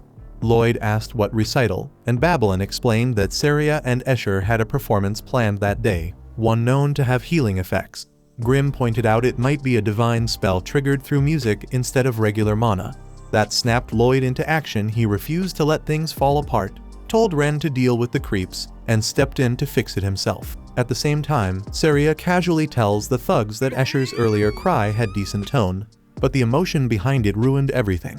She bluntly adds that the guy sucks at drawing out sound and confidently claims she could make Escher sing way better than that. The thug's face twists with irritation, clearly not caring about being critiqued like a failed performer. But before he can snap back, Ren discreetly casts a spell, releasing a poison cloud that targets only the thugs, the girls, and the priest, knocking them out cold. Grim quietly praises her control, impressed by how she hit only the intended targets. Then Lloyd explains that Ren's using something called mana focus, a technique derived from mana block, where mana is funneled through a single aperture for tight control. With mana focus, spells become sharp and efficient, making it easier to isolate specific targets. Lloyd congratulates Ren for pulling it off and modifying her poison into a non-lethal knockout gas. But before long, the thugs start groaning and waking up, forcing Ren to admit she's still working on adjusting the dosage. She says the formula was meant to briefly put down an average adult male, not hold off troublemakers with thick skulls. Babylon suggests she tweak it for tougher opponents and volunteers to take care of the thugs herself. But Lloyd stops her, says they might get up again if she holds back. So instead, he uses Jade's teleportation spell to relocate them completely. Suddenly Ren and Babylon both freeze in shock, surprised by how cleanly Lloyd executed it. Then Lloyd shrugs and admits he's not even sure where he sent them, still figuring out the spell's mechanics. Soon after, the priest and the girls start waking up. Lloyd tells them what happened and casually gives Babylon the credit for neutralizing the thugs. Babylon keeps grinning, clearly still pumped about Lloyd's use of Jade's teleportation. Ren comments how wild it is that nobody else saw it happen, saying if Lloyd keeps learning their spells and copies their mana signatures right, he might end up mastering all their techniques before long. As the priest and Escher leave to prepare for the recital, Saria stops by Lloyd for a second, barely remembering his name. Babylon looks confused by the attitude, but Escher explains that Saria never remembers names unless the person plays music. That gets Ren thinking, and she quietly wonders if Lloyd secretly knows how to play an instrument.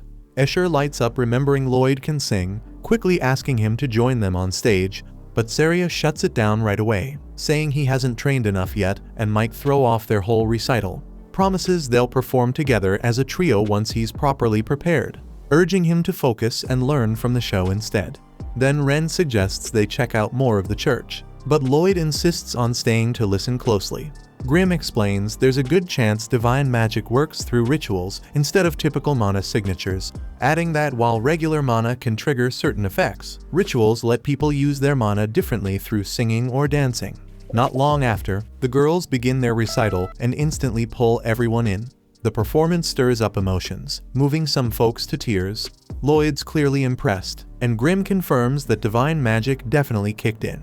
He hands Lloyd a sword to help him analyze the spell better, and Lloyd picks up on something strange. The mana signature feels structured in geometric shapes, unlike anything he's seen before. Notes it resembles health class magic, and asks if Grim's okay being near it. But Grim admits it feels a little off, but reassures him he's fine for now since Escher's mana output is still low. Then Lloyd finds the spell's structure fascinating, even though he can't fully decode it, and Grim's curious what he plans to do next. Suddenly Lloyd switches topics, saying he's been feeling someone watching them throughout the whole performance. Grim sensed it too, and they both agree it's coming from above, not just the church ceiling, but way higher. Lloyd's eyes light up with excitement at the idea it could be a servant of the gods, and decides to use teleportation magic to chase after that presence.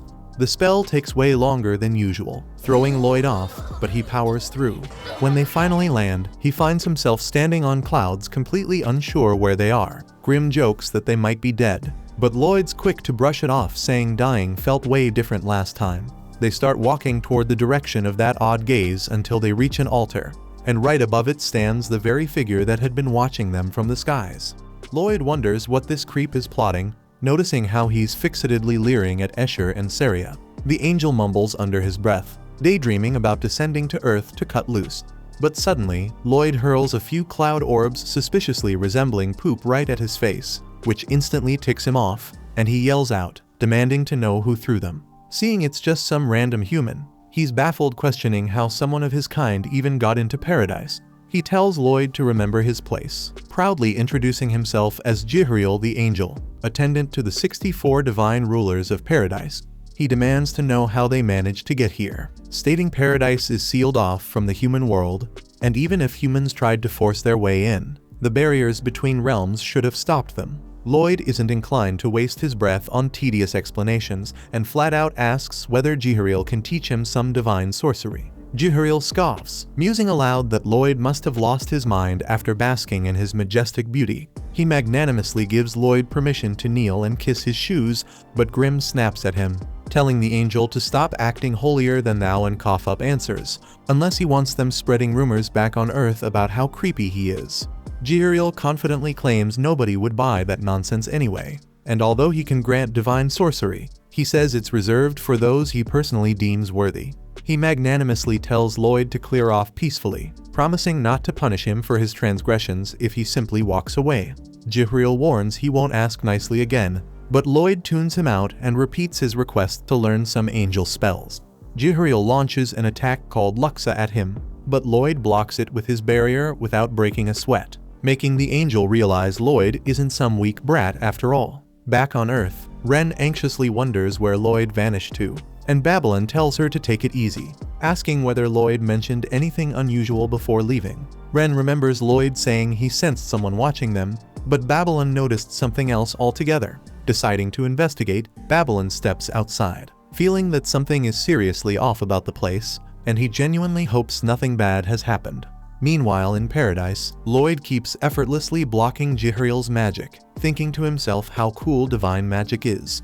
He notices the angel's swords resemble feathers, yet they're sturdy enough to stop steel, and he realizes his sword can't break these spells since they turn into solid objects once summoned. He also can't replicate these attacks with his sword, figuring the angel can keep summoning swords indefinitely as long as he has enough mana.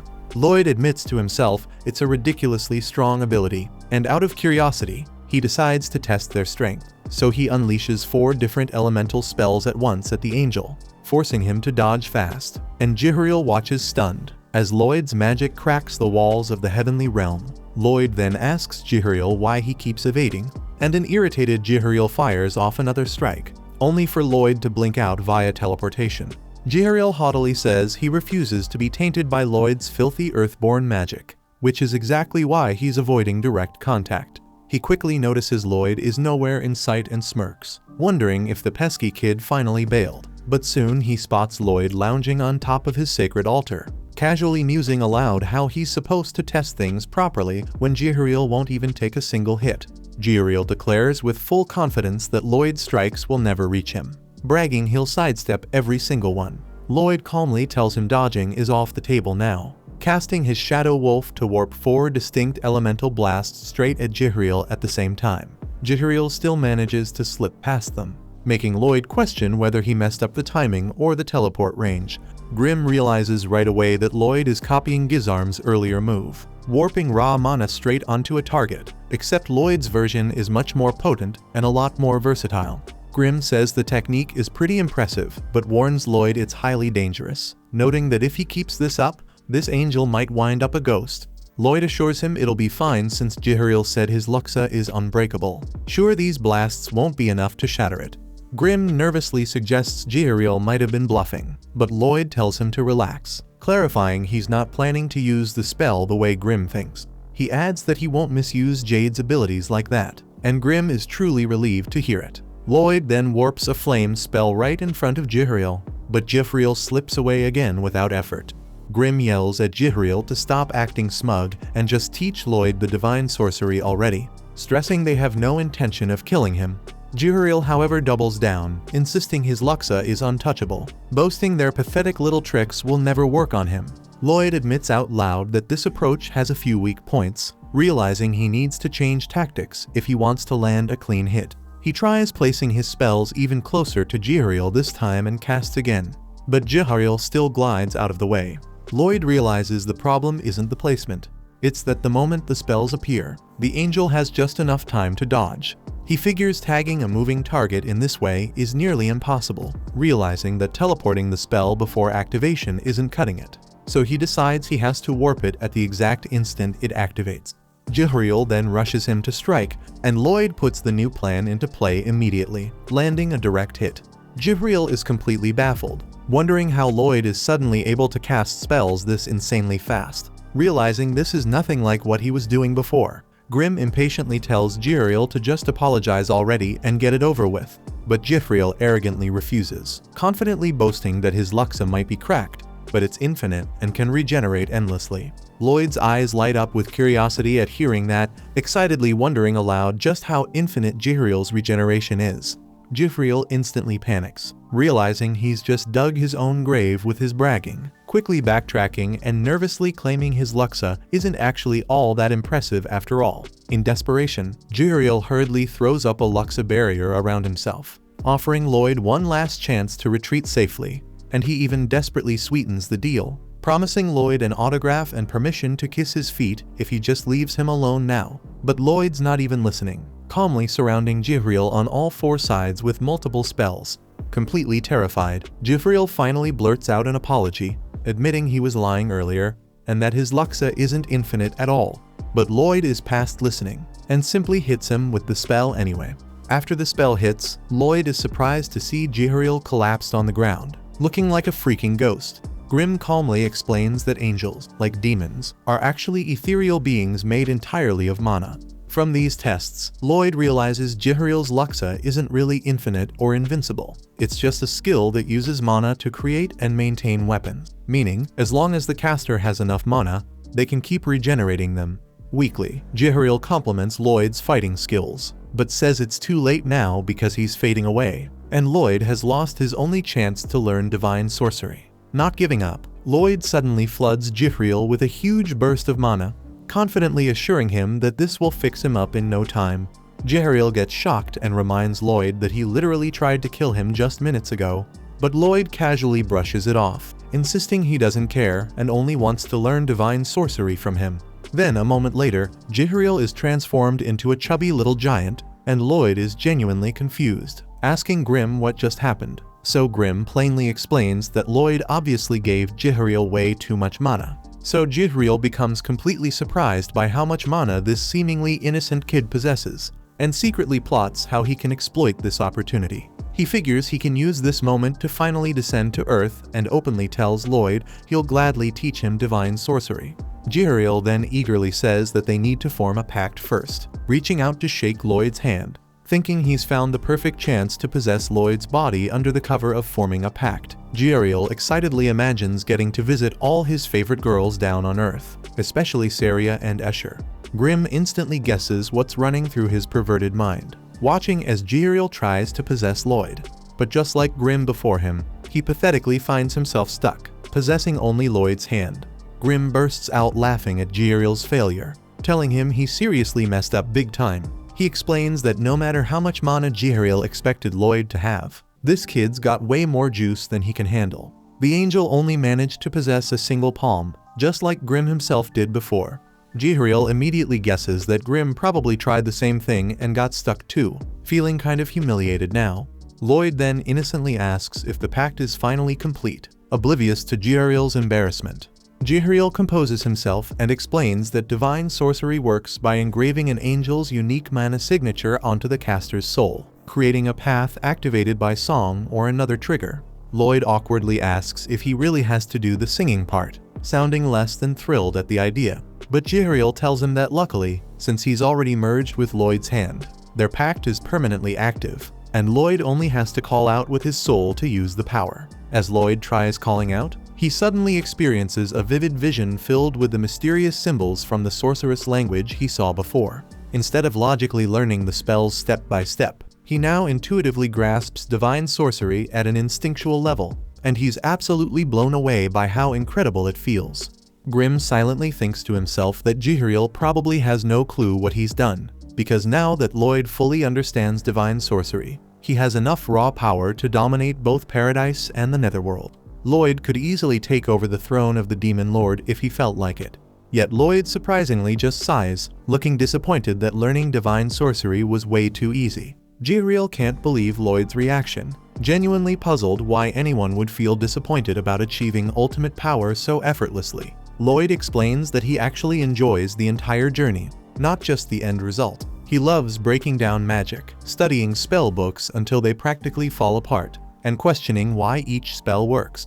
Sometimes he even feels like he can glimpse the faces of those who created these spells long ago. To Lloyd, the process itself has value, so achieving power too quickly feels kind of empty. But then Lloyd eagerly jumps back to divine sorcery, asking if Jihriel's famous Luxa spell falls under this same category. Jihriel confirms that it does, mentioning that Luxa appears differently based on who's casting it. He instructs Lloyd to try conjuring a sword first, just to get a feel for it. As Lloyd focuses, Jihriel quietly reflects that he initially wondered why this kid traveled all the way to paradise just to seek divine sorcery. But now that he's linked with Lloyd, he can sense his pure, sincere emotions directly. It reminds him of someone he deeply respected in the distant past, someone whose kindness and determination left a mark on him. Suddenly, Jihriel snaps out of his thoughts when he notices Lloyd's Luxa manifesting, except it's nothing like a simple sword. Instead, Lloyd has somehow summoned the freaking Godzilla. Grim and Jihriel stare at the thing in absolute terror as it continues to swell uncontrollably. Grim desperately pleads with Lloyd to stop whatever the hell he's doing, but Lloyd calmly replies that he's still working on it. Jihriel watches in shock, unable to believe Lloyd is still constructing the damn thing. He had always known that Lux's shape changed depending on the nature and quantity of the mana, but he never imagined it had become something as freakish as this. Jihriel tries to reassure himself, thinking maybe it resembles the radiant wings of an archangel. But Grim bluntly interrupts, saying it looks nothing like that, and begs Jihriel to snap out of it already and stop Lloyd before this freaking Godzilla grows even bigger. Meanwhile, back down in the human world, Babylon carefully follows the unusual scent he's been tracking, eventually arriving at a peaceful rose garden. He tries to pinpoint the exact source, impressed by how the fragrance of the roses nearly manages to conceal it. Fortunately for him, his sense of smell is incredibly sharp, and normally he's not the type to poke his nose into suspicious stuff like this. But he suspects this scent might actually be connected to the divine sorcery Lloyd's currently after. Suddenly, a pastor approaches him, kindly asking if he's lost and offering to escort him back to the recital hall. Babylon smoothly covers by mentioning he's always admired roses and wandered here because he caught their scent. He politely hopes the pastor doesn't mind him exploring for a bit, but the pastor smiles, gently remarking it's quite a shame since Babylon probably came here to enjoy the performance. Babylon then curiously asks why the pastor himself isn't attending, to which he humbly replies he's simply a clergyman whose responsibility is guiding parishioners who've strayed off course. Though amusingly, even after years of service, the pastor admits he's prone to getting turned around in his own church occasionally. Babylon quietly thinks it's pretty ironic for someone who's constantly getting lost to be guiding others. Out loud, he lightly teases the pastor, wondering if perhaps this clumsiness is why he's not wearing his rosary, and casually mentions he'd been informed that members of the clergy are required to keep their rosaries on at all times. He quickly adds he's just a new arrival himself, but was still handed one immediately. The pastor, clearly embarrassed, quickly acknowledges his mistake and pulls out his rosary, admitting sheepishly that he's always forgetting to put it on. He encourages Babylon not to follow his sloppy example, reminding him gently that certain rules shouldn't be broken. He then solemnly explains that even this rose garden is considered sacred ground, not meant to be casually stepped into, prompting Babylon to sincerely apologize and explain he's still learning his way around. At that very moment, Shiro and Ren arrive, and Ren quickly asks Babylon if there's an issue. She gently reminds him that the recital's almost over, but the second Shiro spots the pastor, he immediately becomes hostile. Babylon then casually remarks to the pastor that he must be incredibly faithful, joking that either he meticulously polishes his rosary daily or he barely ever wears it, since it looks brand spanking new. The pastor calmly agrees, brushing it off as he eyes Shiro, complimenting the beast's fine fur and noting that he's clearly well cared for. Then he moves slightly, clearly planning to take some action. But Lloyd suddenly teleports into the area before he has the chance. Lloyd questions them about why they're all here instead of watching the performance, but they're quick to counter with their own questions about where exactly he's been. Lloyd gently pushes past the pastor to reach his companions, and Shiro excitedly rushes into his arms. The group then heads back towards the recital, but Jihriel immediately recognizes who the pastor truly is. Meanwhile, at the church, Escher warmly asks Lloyd if he enjoyed the recital, and Lloyd enthusiastically praises it, claiming he watched every second from beginning to end. Escher gets confused and points out that the recital had to be stopped halfway through due to sudden thunder, while Jihriel eagerly anticipates finally getting to meet both Saria and Escher face to face. Babylon then curiously asks Escher if the inner garden is regarded as holy ground, and she confirms it is, explaining it's frequently used as a burial site for beloved pets of church members. Babylon quietly ponders if that was actually the source of the foul smell he detected, wondering if perhaps he's just overly suspicious due to his past life as an assassin. He eventually decides he's just imagining things, as the recital concluded peacefully, noting that even Lloyd appears unconcerned. Still, a handful of troubling questions remain unanswered in his mind. Lloyd then politely informs the father that he's preparing to leave the church now, and Babylon quickly realizes Lloyd likely found whatever he was searching for. Babylon figures the church's future isn't his problem anymore and attempts to exit quietly, but Escher stops him, sincerely thanking him for helping her earlier that afternoon. Back in the inner garden, the pastor angrily kicks dirt onto his rosary, muttering bitterly about how annoyingly clean it looks. He recalls having misplaced his original rosary and recently acquiring this new replacement. Suddenly, a hidden entrance creaks open, and an unsettling creature slowly emerges from the darkness. The pastor calmly tells the creature there's no need to chase after Lloyd's group, but he orders heightened security, emphasizing they can't afford distractions now that the crucial day draws near. The next morning, Jihriel shows Lloyd's friends how to handle the Luxa spell, and Lloyd points out he needs them for his research. So he asks Jihriel to create a path for them so they won't have to keep performing rituals. Jihriel clearly isn't happy about having to teach Luxa, but Lloyd reminds him that his looks make him stand out too much, then asks if he can shrink down the way Grimm does. Jihriel changes shape into a bird and asks what Lloyd thinks of the new look, but Lloyd just brushes him off and ignores it. Jihriel then explains that Escher used a purification class, a kind of divine sorcery that heals wounds and wipes out evil creatures. Right then, the thugs from before show up and are shocked to see Lloyd. They start throwing threats, and it's revealed they work for Galilei, who offers to cut off his own finger as an apology. Talia comments that the people of Lordost don't have any manners, and Crow points out they follow whoever is strongest. Just then, the thugs wonder why everyone is being so respectful to Lloyd, and as they gear up to rough him up, Lloyd casts his glow spell. Suddenly, the light overwhelms them, changes their attitude instantly, and they drop to their knees to apologize for everything. They even say they'll make amends with Saria and Escher too. Jihriel realizes the thugs had laid hands on them, so he gets fired up and wants to punish them. But Grimm steps in to stop him. He's confused why Ren and Babylon didn't realize who these thugs were, and Talia explains it's because they haven't really been around the group lately. Meanwhile, over at the church, Babylon stayed behind, and everyone's glad he did since his cooking is incredible. The pastor though complains that Lloyd took off after just a single day. We also see that Jihriel taught Babylon divine sorcery as well, and Lloyd asked him to handle things in his absence. When Lloyd gets back home, Jihriel is happy he chose to stay with him because life with Lloyd is amazing.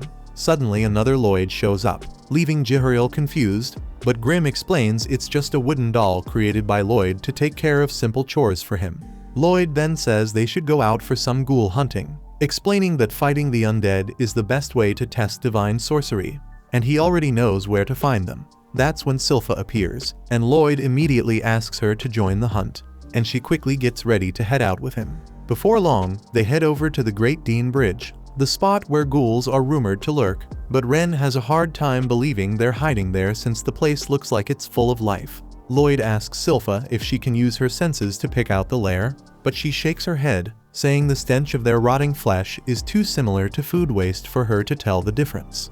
Right then, Saria and Escher show up and ask Lloyd if he wants to grab pancakes with them, and Grimm reminds him they still need to track down the ghouls. Lloyd, however, lights up at the thought of pancakes and decides to go along with Saria and Escher. While Grimm admits it's the first time he's ever seen Lloyd so enthusiastic, Lloyd explains that pancakes are so good they taste like magic, and when Saria gives him tips on how to eat them, Grimm realizes they share the same favorite food. Everyone digs in and enjoys the pancakes, and Escher asks Lloyd and Silpha what brought them to town. They explain they're out hunting ghouls, so Escher reveals that countless people have taken refuge inside the church after being attacked. Then she lays out the spots where they've been seen.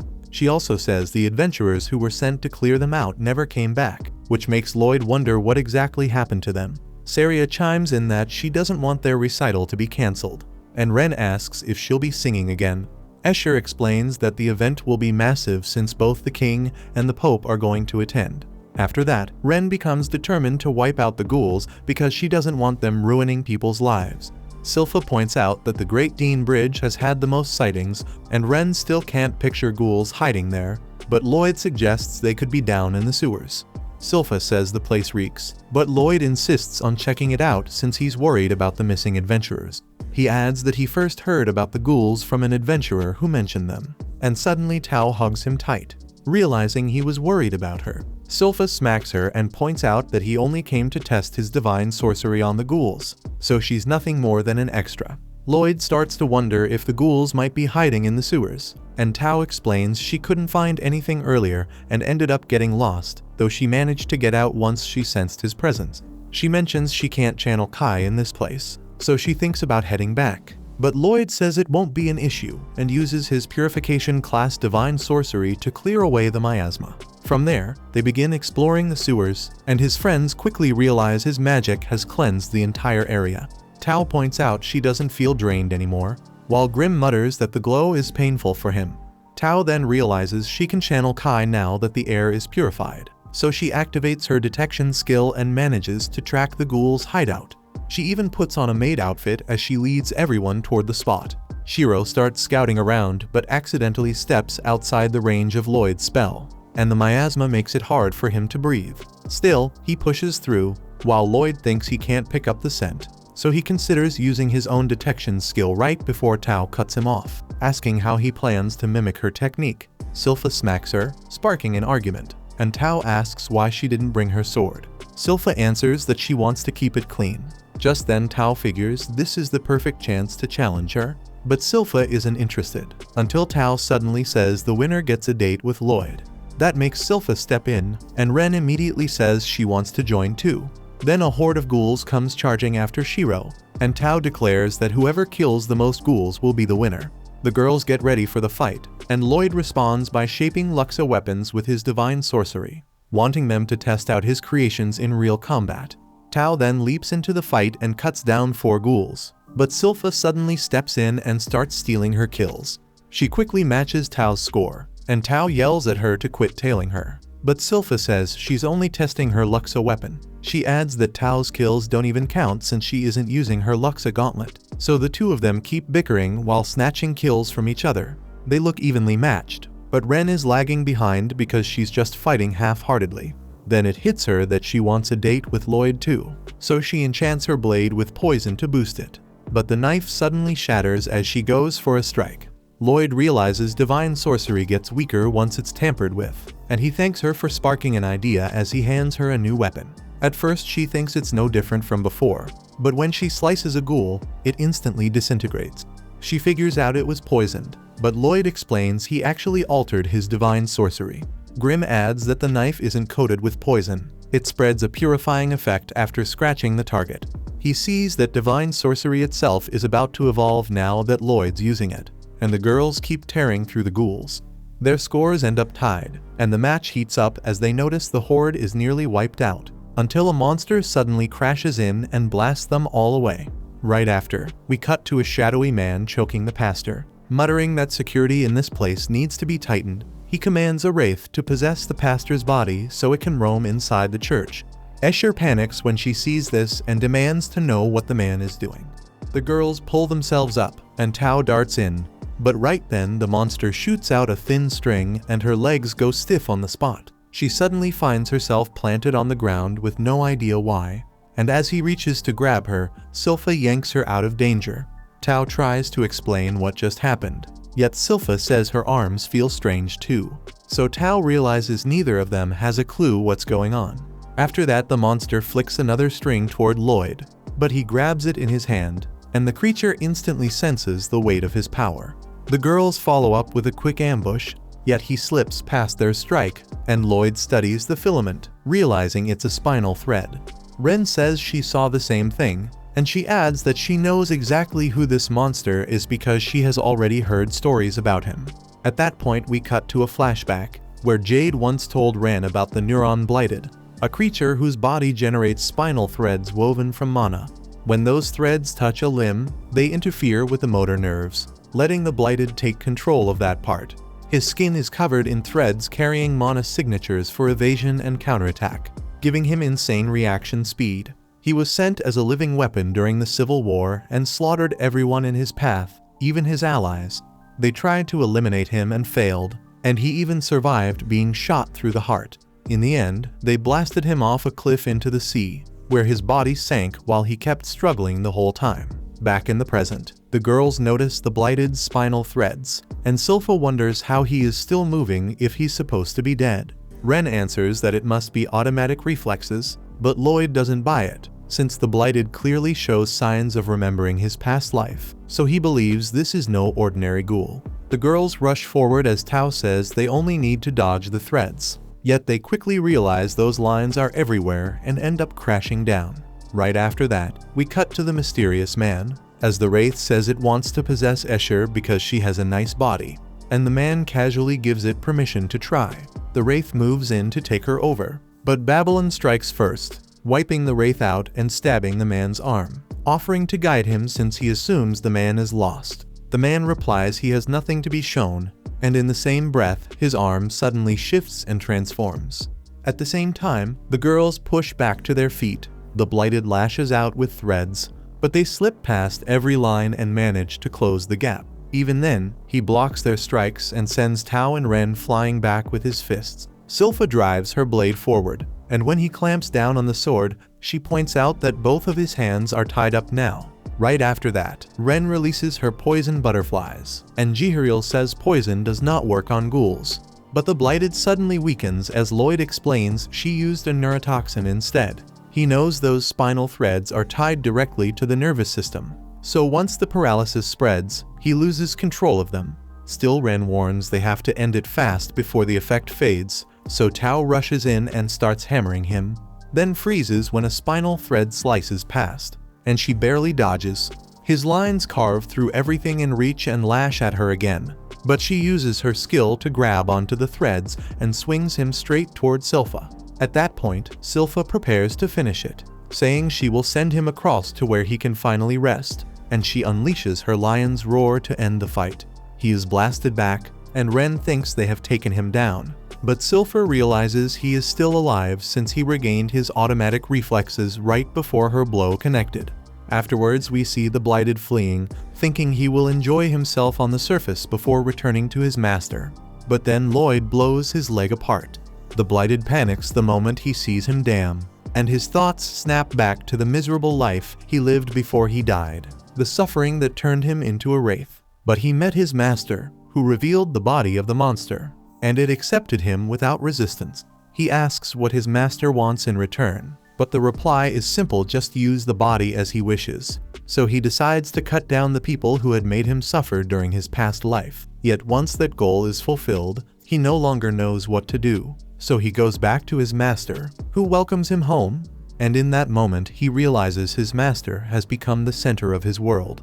Back in the present, Lloyd channels Luxa and calls forth a towering angel, and the Blighted cannot believe the force he is facing, so he considers turning tail.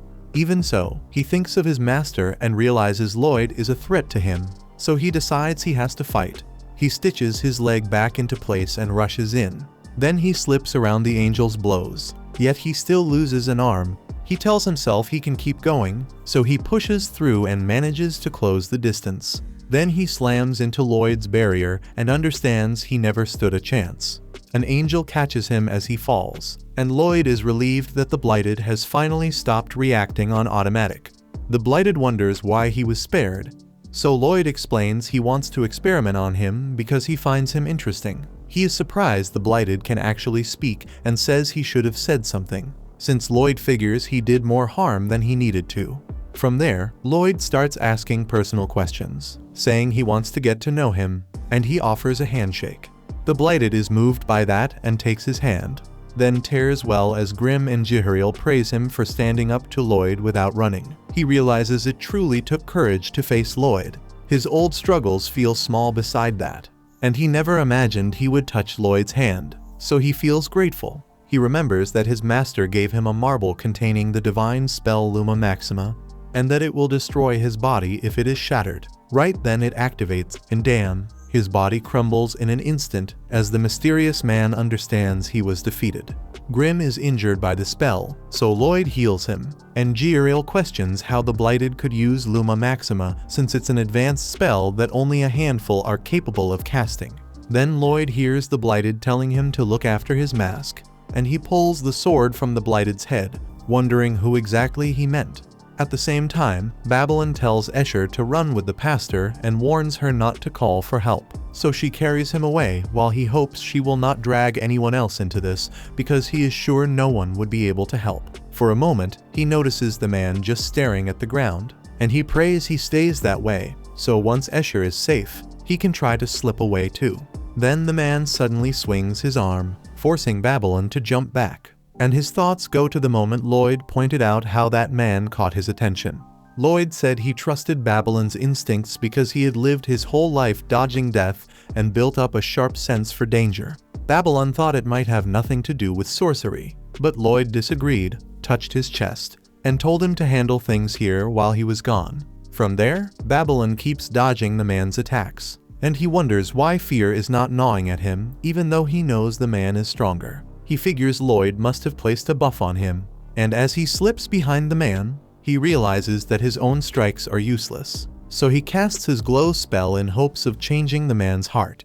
He does not have enough mana to pull it off in one shot, so he fires the spell again and again, convinced the man cannot hit him while blinded by the bursts of light. But then, a blade tears straight through his chest, and the shock spreads through him as he realizes his scent gave away his position. So his body gives out and he falls to the ground. Yet even in that moment, he knows he managed to buy enough time for Escher to escape with the pastor.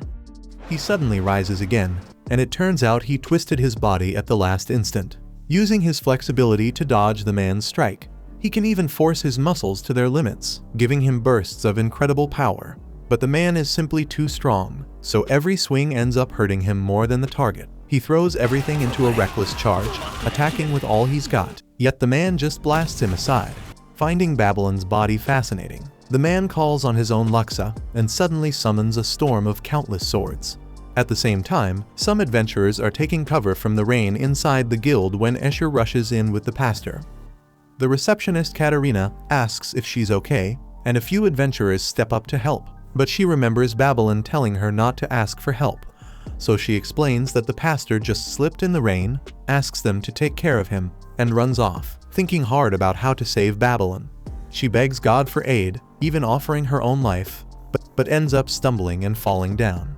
As she sinks into despair, Lloyd suddenly shows up and says he was heading to the guild. She bursts out asking him to save Babylon, then catches herself and wonders why she would say that.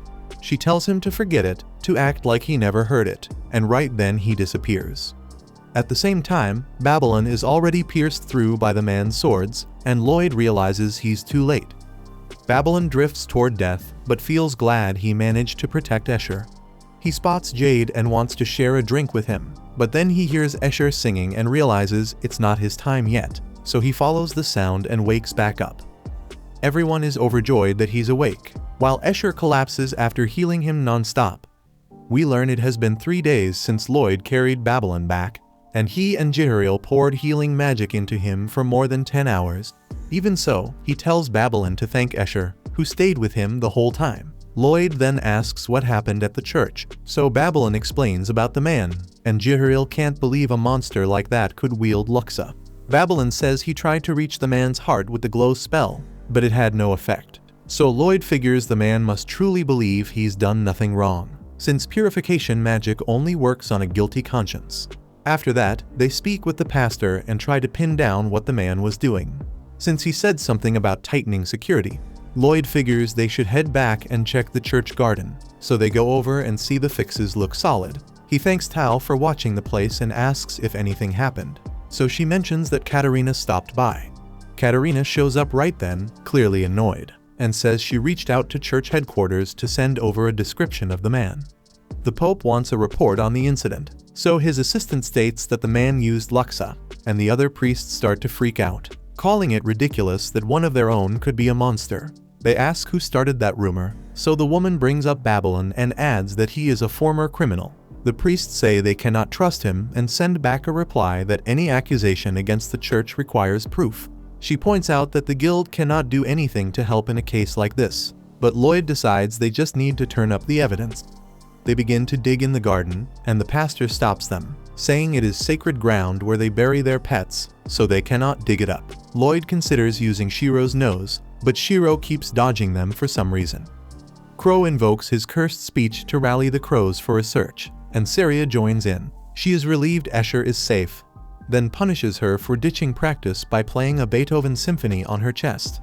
She asks whether Escher is ready for the recital, and Babylon says she may still be a target and canceling would be safer, so Saria decides she will perform on her own. The crows then converge on a particular tile, and it shifts open to reveal a hidden passage. Lloyd realizes the door is crafted from a special wood that shuts out both Mana and Kai, which explains why nobody noticed it before.